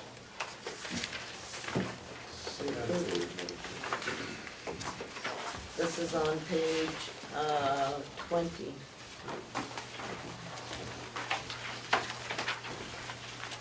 And if you remember, and I had forgotten that we had a disagreement about how much the interest was on our plans. I know that we had given, and maybe we should wait until next time to talk about this, to determine if the treasurer could possibly be here to discuss.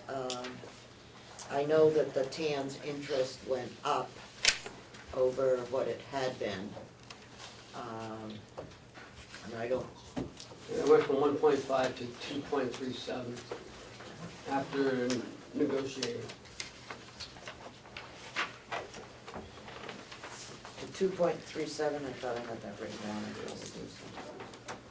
So, that will, and what was last year's 1.5? 1.5.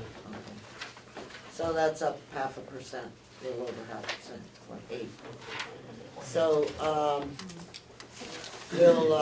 we'll wait until next time for him to come and, Madam Chair, may I ask? yes. So I read with great glee the treasurer's reasons why it raised. But if we're only at 0.5% at this point, It's a little over half. a little over 0.5%, why don't we move on that item and be done with it? Does the chairman believe that there's a way that would be lowered? Well, he's got 200,000 is what he's proposing. Okay. In addition. If you would care to wait, Madam Chairman, would, I just didn't know where I'm gonna his, quit after this. okay. So you are proposing 300,000, is that correct? That's correct. Okay. And I With the think, hope that we can renegotiate after we get the next audit done. And we solemnly refuse it today. anyhow, that's why I'm not ready to go to 300,000. Okay, all right, I'm Okay. good with that. All right,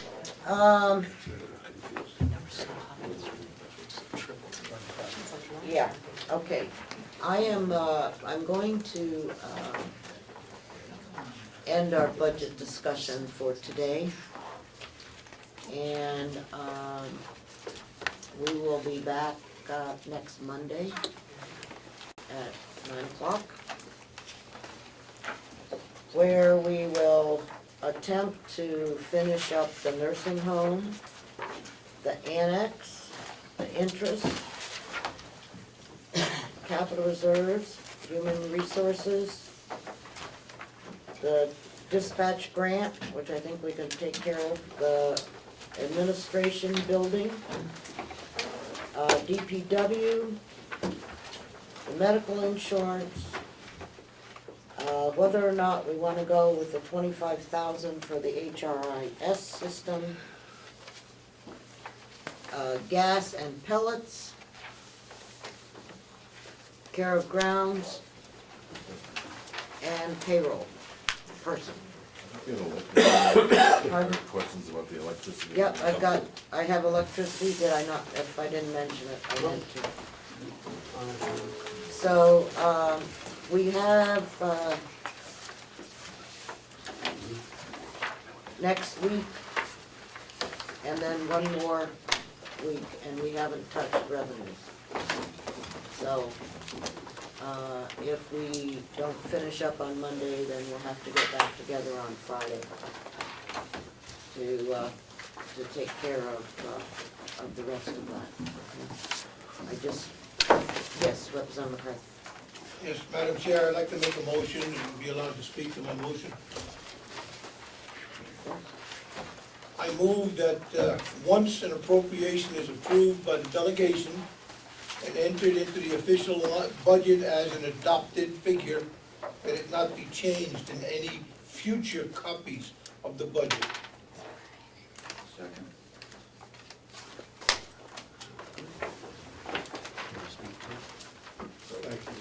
Well, you know, I know it was mentioned that because of the new law, where permission had to be granted to move an appropriation, that made some sort of a change. I don't think it did.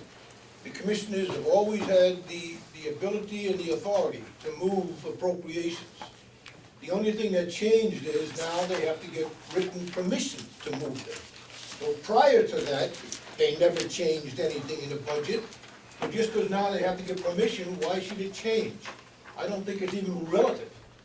I think that the adopted budget is what was approved by this delegation, and that figure should not change. And it gives a false impression, and it gives false numbers in the budget, and it should not be changed.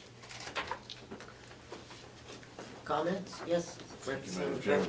I think the only time that there would be a concern is if we had a supplemental budget that came in and we did actually change something. But that would be, you'd see that on a supplemental budget.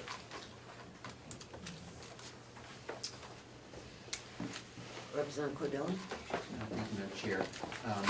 I think the representative with his motion is referring to the adopted budget column on these sheets. And I would agree that an adopted budget should be the budget that's adopted by this delegation. If there was the desire to add an adjusted budget column that would include any supplemental or transfers, you know, I would not object to that, but the adopted budget should be the adopted budget.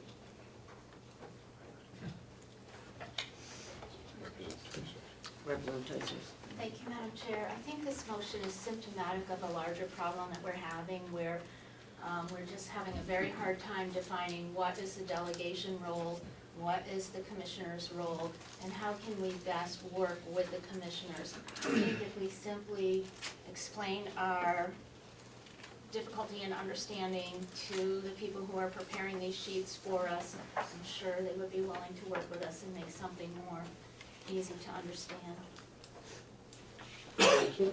Any other comments? Representative Bucco?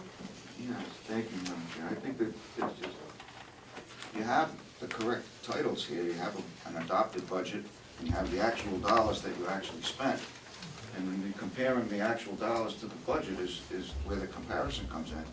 But today we had a couple of items where the adopted budget had actually changed from the time that it was approved. That doesn't even make sense. Why would that change? If the change would be over here in the actual dollars column, the actual money that was spent, you're still comparing it to the budget that you approved last year. So I don't understand why that column would change anyway, so I agree with Representative McCarthy. I believe that the reason it was changed is because of the adjustments that we made over the course of the year to the budget. That was reported to everybody. Yes. Madam Chair, and according to DRA, when we made the supplemental budget, they said that we have to change our adopted budget. That's part of the DRA rules. So you were right on that. And the Madam Chair was also right. The adopted budget changes as we make line item transfers.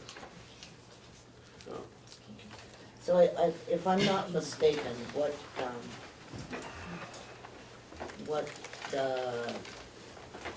Representative McConkey and Bucco are, oh, I'm sorry, who did I say, McCarthy and Bucco are suggesting is that if we look at the 2014 or 15, yeah, last year's budget, which looked like this, okay? This was the front page. That I can see on there what the delegation approved as of 31 March. And that they would like to see that so that they know where we started. So I don't know if it is possible to add just another column, or if we change the term, and maybe we can't do that, from adopted budget to adjusted budget. Okay, I don't know if that header, Now, because an issue was said I don't know if that header can be changed from adopted budget. But I'm not sure that it is necessary, once we have approved the budget, or prior to approval of the budget, I guess I should say, that we need to have the column that's called delegation. Okay, because once we approve the budget, the subcommittee recommendation basically goes away. So we can drop that off. So, yes, we need it, you know, we need it here, and this delegation budget could be the adopted budget, and this other adopted budget could be the adjusted budget. Or you can use, you know, one, I don't care which place. But we don't need this delegation thing until after we approve the budget. Yeah, right. Is that agreeable with you, Mr. McCarthy? As long as there is an adopted budget line that shows the exact figure approved originally by this delegation, that's all I'm asking, that be in there. Yeah. And I'd like to add, you know, the 2014 budget, it was very easy to go through it and pick out 86 appropriations that were overspent. You go through this budget, you won't find one because they moved the figures over. And that's what we told them to do. But that's why, if we can do that, okay, so where it shows delegation on this sheet, what we're asking for is what appeared on our 13-19-15 delegation number. So for example, I'm just looking at information technology, and I've got licensing, supplies, you know, and I have numbers for all those. But I keep mine from year to year, so. Yes, Representative, or Mr. Batson, excuse me, Commissioner. Thank you, Madam Chairman. Perhaps Representative McCarthy doesn't know, but all those transfers are in a book downstairs that you can look at and see every one of them signed and approved. I think we're all aware of that, as well as. Carroll, he wasn't. Well, No, I was, in fact, I have copies. all right, of all. thank you. Ask for it to be on a sheet. Okay, so, are we comfortable with simply the motion simply reading that on the budget and revenue worksheets for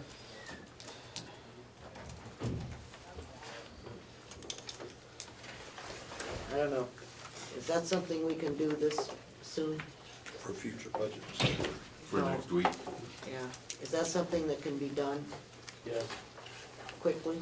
yes. Okay. So can we wait until we see what he puts together for next week? Future budgets is fine with me, this one is almost all done. I'm not expecting him to change this thing all around. All I'm asking is that in future budgets, that the adopted lines show the exact figure approved by the delegation. And that will go in this delegation line on the far side. So it would go in the adopted budget. Anyhow, whatever, okay? So do we need to vote on that, or are we I happy? would think so. Are we happy that we They can, said they would do it, so. said they'd do it? Yeah, we vote on it, let them do it, that's fine. Just I'm so just- long as you can look at the budget and say, okay, this is what we approved originally. Yep. That's all I want. Representative McCarthy, I'm asking if we need, since the commissioners have agreed that they will do this, do we in fact still need a motion? Oh, if the commissioners have agreed, no, I don't think we need a motion. No, that's Thank you. fine. So would you withdraw your motion? Yes. Thank you. Thank you. Okay. Representative Nelson. Yes. Madam Chairman, this is just for the visually impaired like I am here or confused. Would it be possible, we might create problems for everybody, looking at page 1 under the commissioner's budget, could we put the numbers 100.4100 after the word commissioners, then move the .005 in front of the overtime? It just, for me, it would make it less confusing to look at that. He's, sorry. We may have to Yeah. cut off some stuff. It's very confusing. Just cut. You can't tell which line goes with which state. So I would ask that you look at that. Okay? Reduce the size of the font. Some of us have been, don't reduce the size of the font. Okay. I'll get stronger. Yeah, I can only get my glasses so strong. Okay, I would like to have just a 10-minute discussion on the forensic audit. And then I'm gonna cut it off and go to public comments because I need to be out of here by 1 o'clock and I know that we're all getting a little tired. So,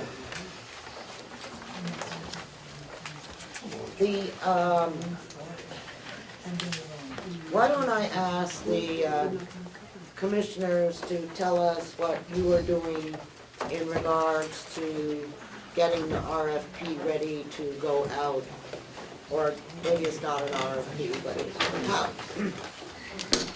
how you are planning to move forward with the forensic audit.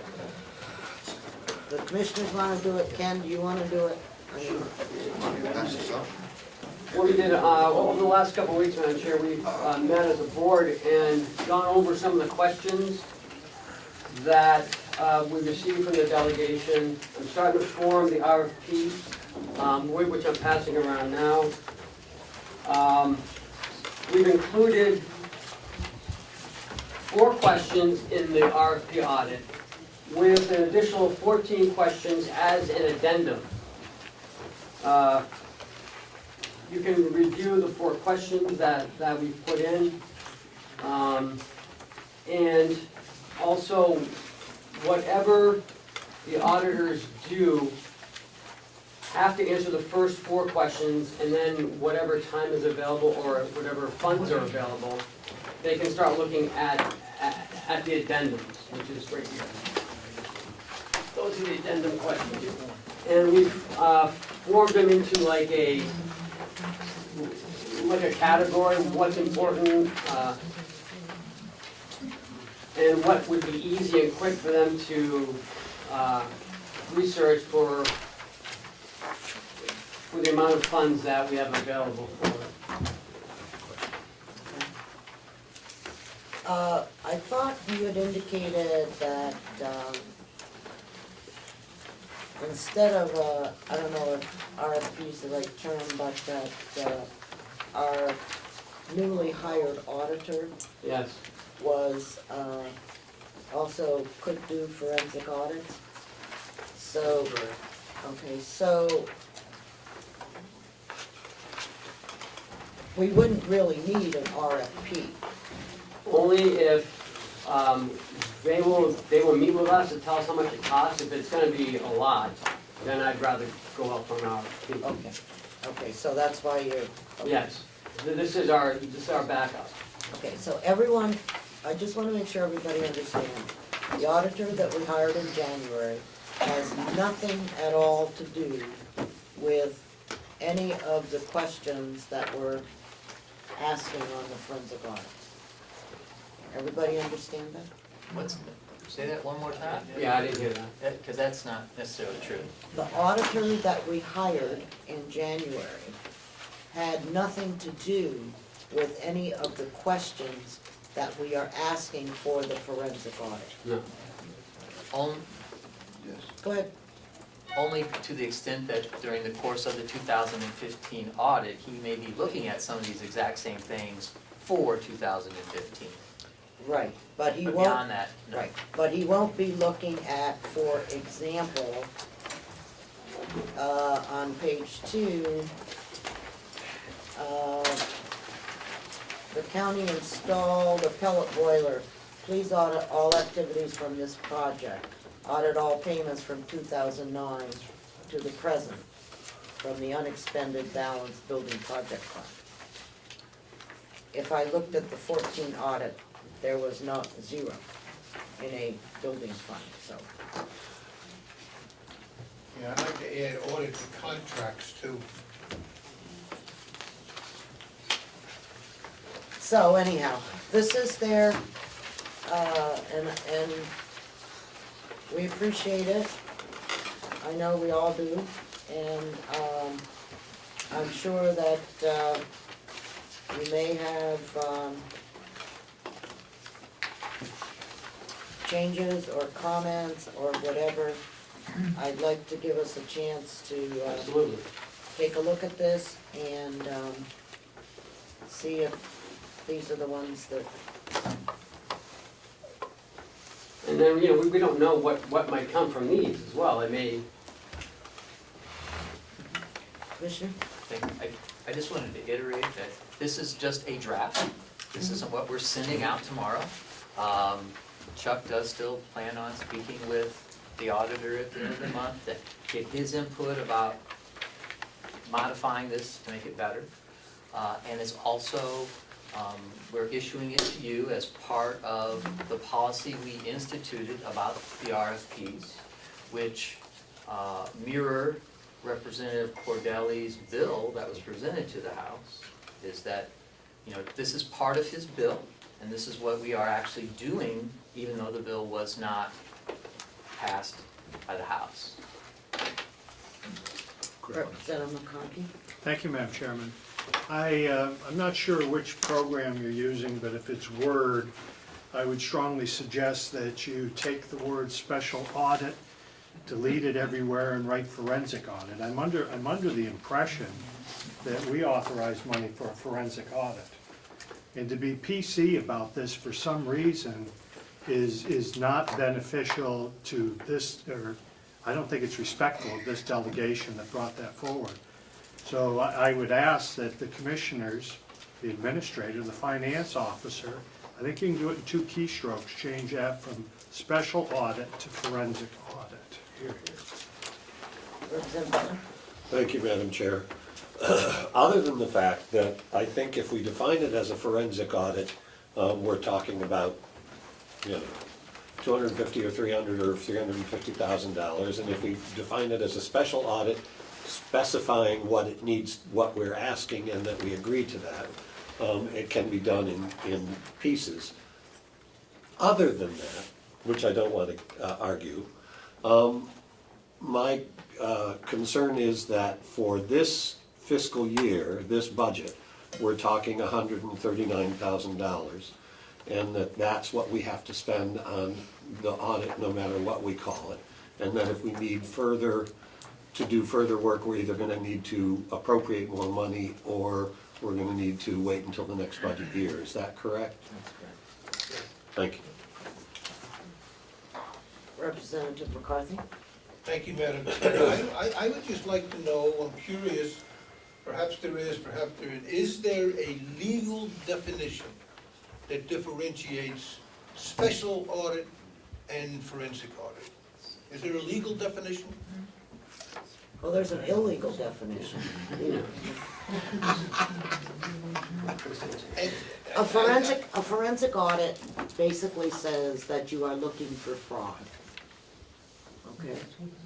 And I don't know that there's any term whatsoever dealing with a special audit. I don't think that's I think that's a term that's not. Made up.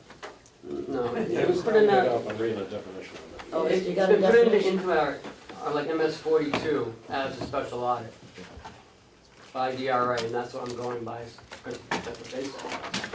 Okay, well, I would go along with Representative McConkey's thoughts that it should be renamed as a forensic audit. That's what we asked for. okay, we've got 2 minutes.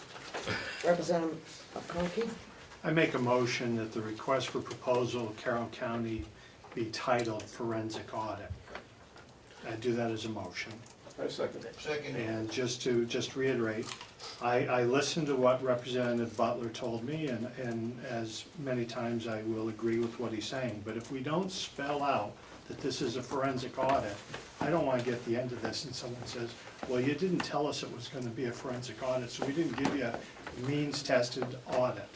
So if it costs us more, dang it, let's pay it now, instead of next year talking about it again. All right, you I have did second.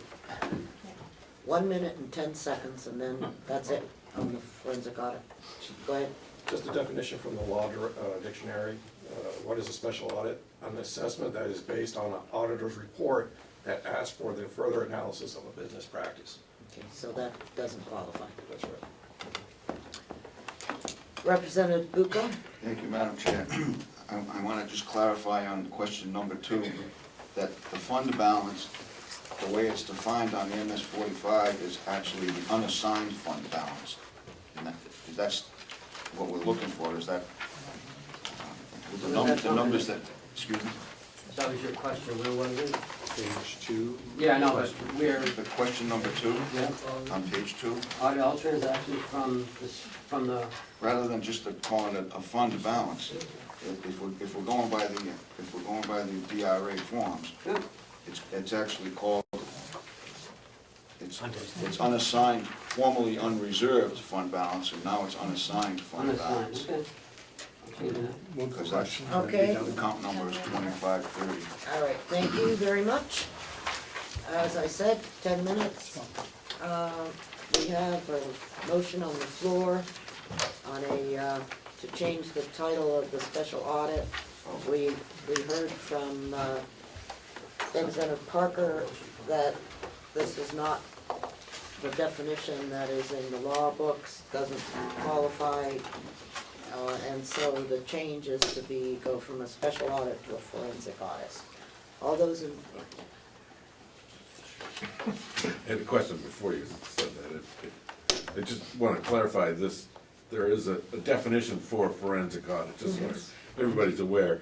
A forensic audit is an examination and an evaluation of a firm or an individual's financial information for use as evidence in court.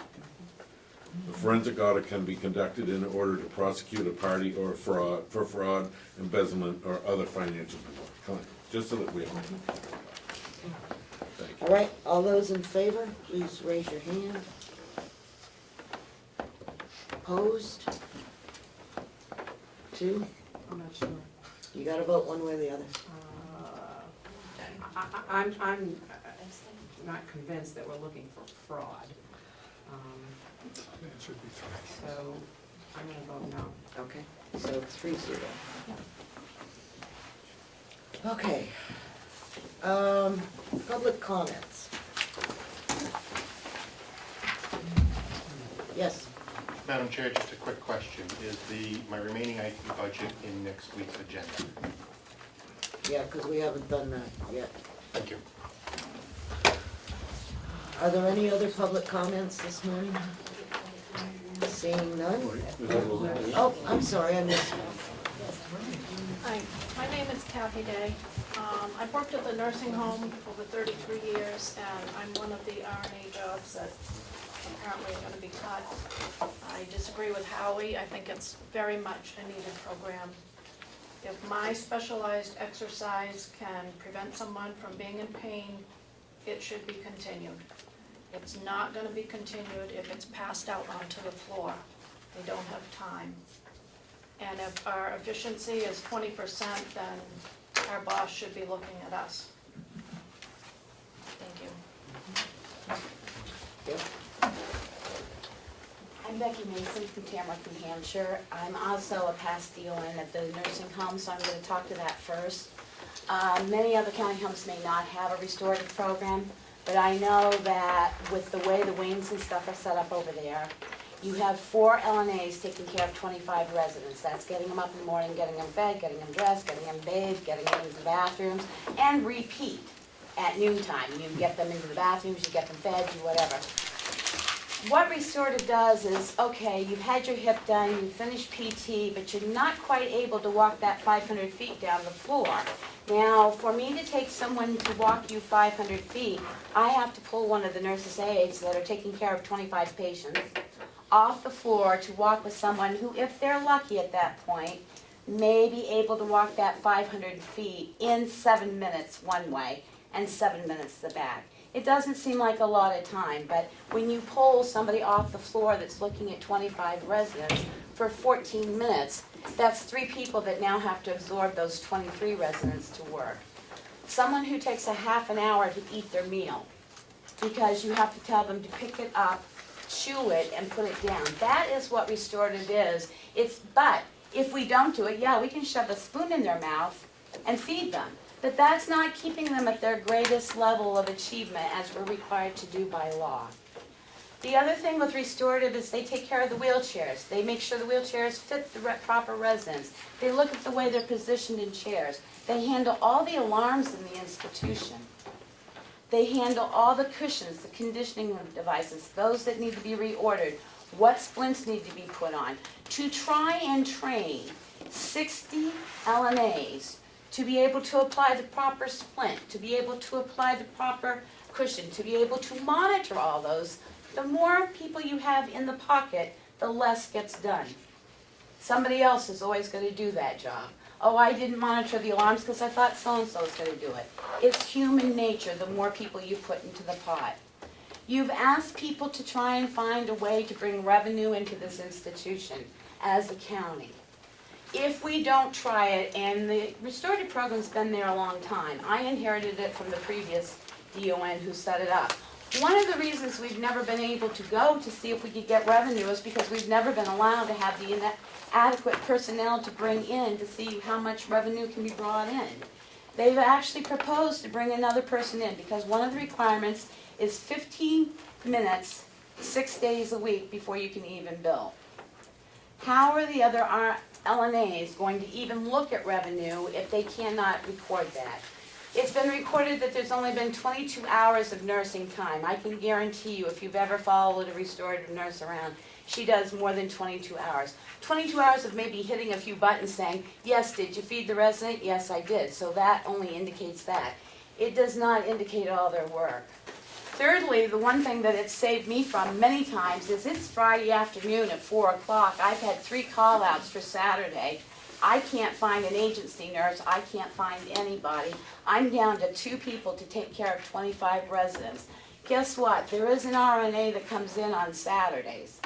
Not enough to be able to collect because then you don't have the 15 extra minutes during the week. But I go to that RNA and I say, would you be willing to come back to give up taking people down to the gym, to sitting with somebody? Can I pull you in for help? I know it's not the best circumstance, but I've got an extra 8-hour person right at my fingertips. It saves you on agency costs if you can even find them. Do I believe care will go down? Yes, I do. Do I not think those LNAs over there, the regular ones, give every cent that they've got to give? You're doggone right, they go home doggone tired every day. But this RN component adds one more layer that pulls away from the regular LNAs that are working, so they can dedicate their time to those people that require it the most. The people that are in the beds all the time, that need to be turned every 2 hours, get up to the wheelchair and need to be fed. These people are trying to maintain those people that continue to maintain and can do for themselves, but just need that extra little push. They need somebody to walk them every 15 minutes so that in 2 weeks they don't end up sitting in a chair. One thing. The second thing I want to talk to you about is the farm. And I know you're not getting to it, and I will probably show up again next week. But again, we asked for ways to bring revenue into this county, and without doing true cost analysis, which has never been done. Hasn't for the farm, it hasn't. A true cost analysis, I, again, encourage the board to give us one more, the delegation to give us one more year so a group of volunteer people can go in there and look and do a complete cost analysis system and present back to you next year. I do not believe the farm undersells any of the local produce or hay people, because if they did, we'd never have a vegetable left on the farm and we'd be making plenty of money. I do believe that looking at it at Public Works, I've already heard about the water system being looked at, and I can tell you, if you privatize a water system, you're gonna pay dearly. If you've got people that maintain a water system now, I was a certified water operator for an 80-person public water system. As soon as we left with our certifications, they had to pay a company come in, and their water bills went up tenfold. Because the person that's making the profit off of that is the company that's coming in to do it. That's all my comments. Thank you. Are there further comments? Yes, sir. Yes, I'm Mark Longley from Sandwich. You've heard my spiel in support of the farm and the Coalition to Save the Farms offer to do a cost analysis and conduct a process improvement study. So I won't get into that, but Peter Pohl, who was a county forester, had to leave, and I'm wondering if I could read a note that he wanted you to hear. Peter's skills in forestry far exceed his skills in penmanship, so pardon me if I stumble a little bit. Anyway, property has been managed since 1942, when the first UNH county forester prepared a management plan. Since then, 5 county foresters have been actively involved in the management of forest land.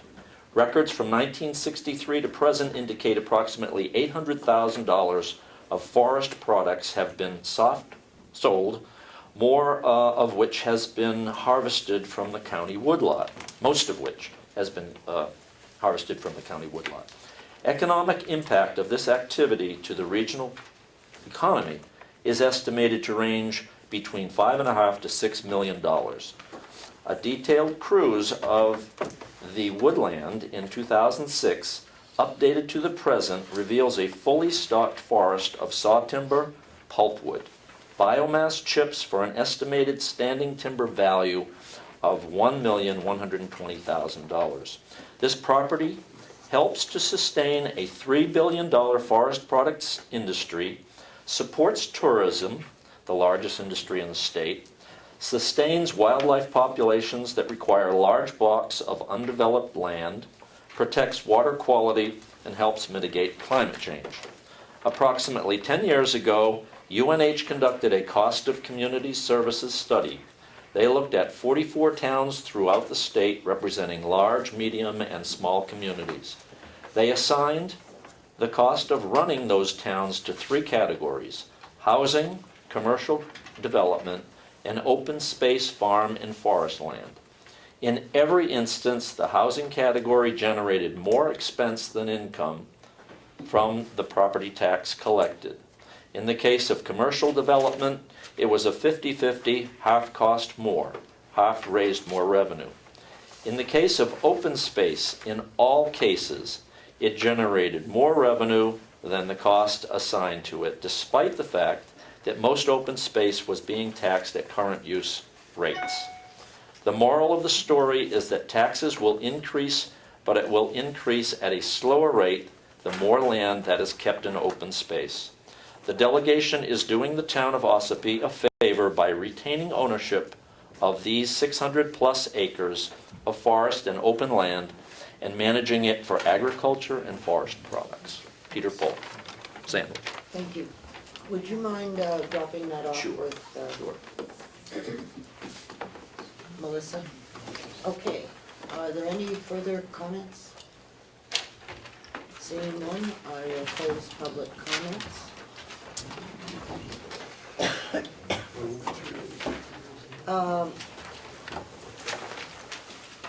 I hope, we'll do that in a second. I hope everyone has had an opportunity to look at the 2014 audit that was sent out by Cheryl to all of the delegation. There was some interesting things in there. I realize that you have 1,000 other things to read, but at least read the words. You don't have to read the numbers, just read the words. But, pardon? No, it was, I'm sure it is on the website, but it was sent specifically to the delegation. When is that? Pardon? When was it sent out? I don't know, last week? A few days, not that much. I don't know, we discussed it like on Monday, so maybe it was Tuesday or Wednesday or whatever. I just got around to reading it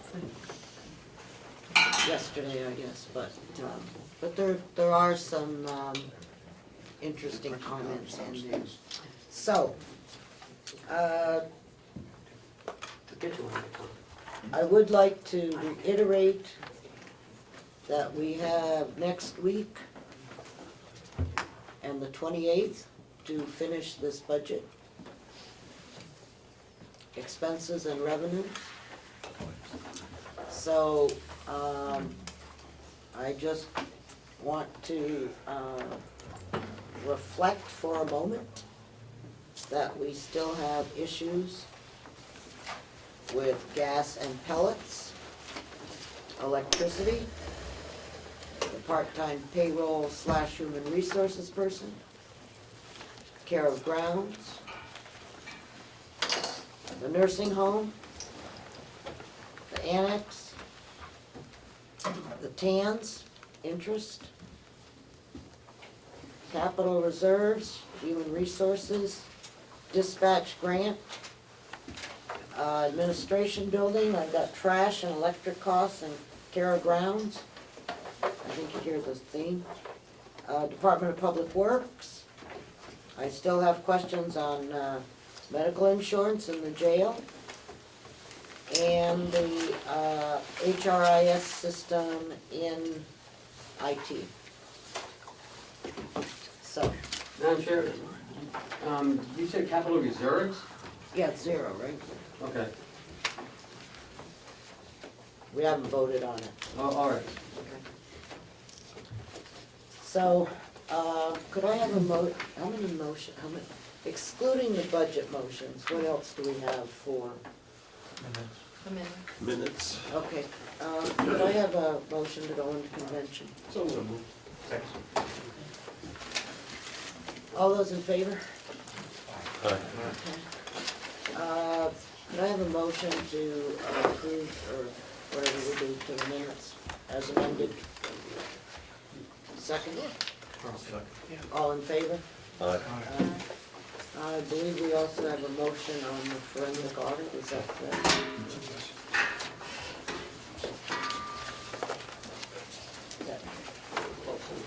Title.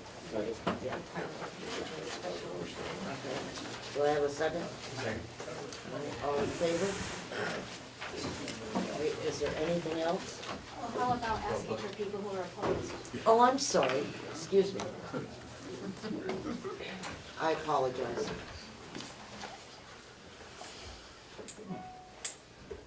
Changing the name of the forensic audit. Okay, was there anything else that you had?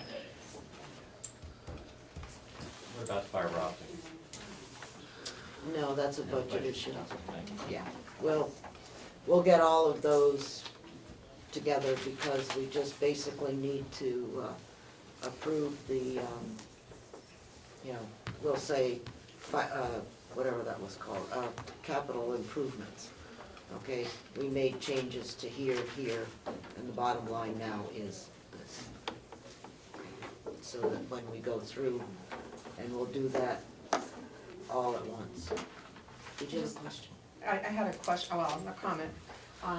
We talked a little bit last time about having the delegation and commissioners do meetings in different areas in the county. That's not for, yeah, that's not. Oh, we're still in now. Yeah, Sorry. right. All right. Right. Maybe Okay. after? Yeah, is there anything else? Ready to move to come out of convention? Yes, second. Thank you, Brian. All those in favor? Opposed? Now, Thank you, Madam Chair. So if we're seriously thinking about doing that, I'd like to volunteer Moultonborough for the first meeting since we're the largest contributor to the county budget. And I'd be happy to set that up and find a place for us to do that when we decide to have the traveling show. okay, I would like to get the budget out of the way before we, It's fine, I'm just throwing it up there. because we, and Representative Cordelli offered Tuftonboro. Well, he offered Moultonboro as well, Oh, so. okay, I didn't know that. Is there any, oh yes, everyone knows we're gonna meet on Monday at 9 o'clock. And I will get the agenda out. And if you have, I don't wanna get into a position where I say we can only argue for 5 minutes over an item, but we need to move forward on that. Maybe I ought to try a different tact and go with revenue first, I don't know. Because revenue, I don't know how many of you have looked at the revenue sheets, but I've got some real problems on the revenue side. Is it too high? Too low. Not to mention that we're, once again, doing some really strange stuff in the nursing home with skilled care that hasn't panned out for the last several years, so. Okay, She's not on. Representative Cordelli. Thank you, Madam Chairman. If we have comments related to the draft forensic audit, it was given to us just recently, should we forward those comments to the administration and to the rest of the delegation, or how should we? That would work. That would work. Is that okay, Commissioner? Is that okay with you? If we have comments or questions regarding the draft RFP for the forensic audit that was sent out, we'll forward those questions to the administration and to the rest of the delegation. Sounds good to me. Is there anything else for the good of the order? Yes. I just have one thing, Madam Chair. It won't matter in future years, but for this year, they moved a lot of money around, a lot of line items, appropriations, health insurance, things like that, and they, you know, they put it into other lines. I would like to know, if possible, that how much you moved out of each section, at least the larger ones, so I can get a truer picture of what the real increase in the budgets for the different departments are. I can tell you that in health insurance for the jail and the other administrative things, last year there was a little over 600,000 in that,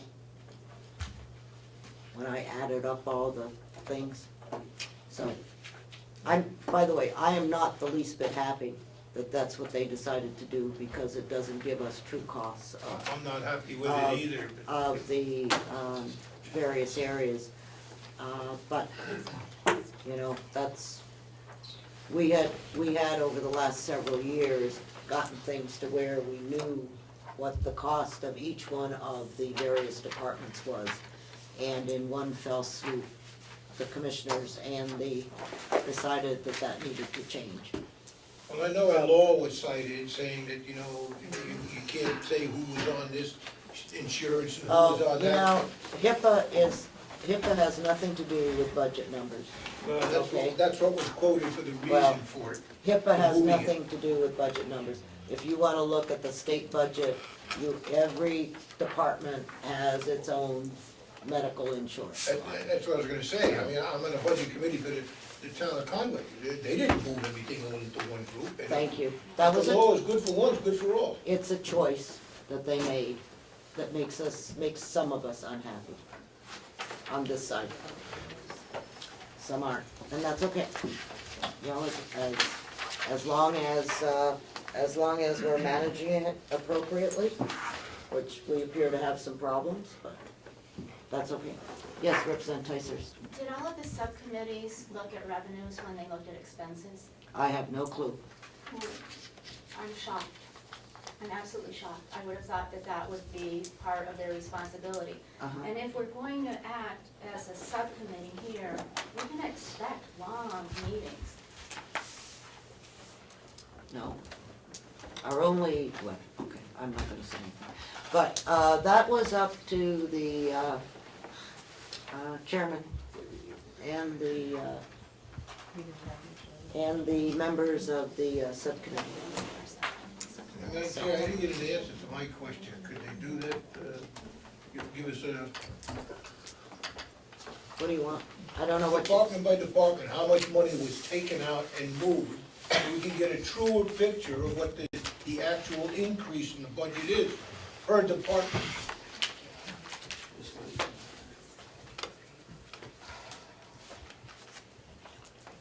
they must know. Right? I mean, you know how much you moved, is that correct? We know how much was budgeted in the previous year, and that information is on your sheet. There is not always a direct correlation between what was budgeted and what is budgeted now in the consolidated account, because I have no way of knowing how, for instance, the medical plan was budgeted previously. I could find no substantiation for that. So we're starting from scratch, and I built the budget based on the information that is there and the projection that I have for it. So, Which resulted in $100,000 cost increase in the jail. that's what happened, yes. Somebody really needs to look at that. Somebody already has Well- looked at that. Then I'll just take it out. That's, Sorry, I'll just take it out. You can't have that much. just take it out?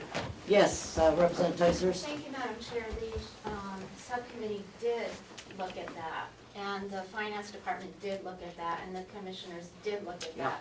So I think if your opinion is that you wanna just take it out, that's absolutely fine, but it's not like, Then excuse me, I'm sorry to interrupt you.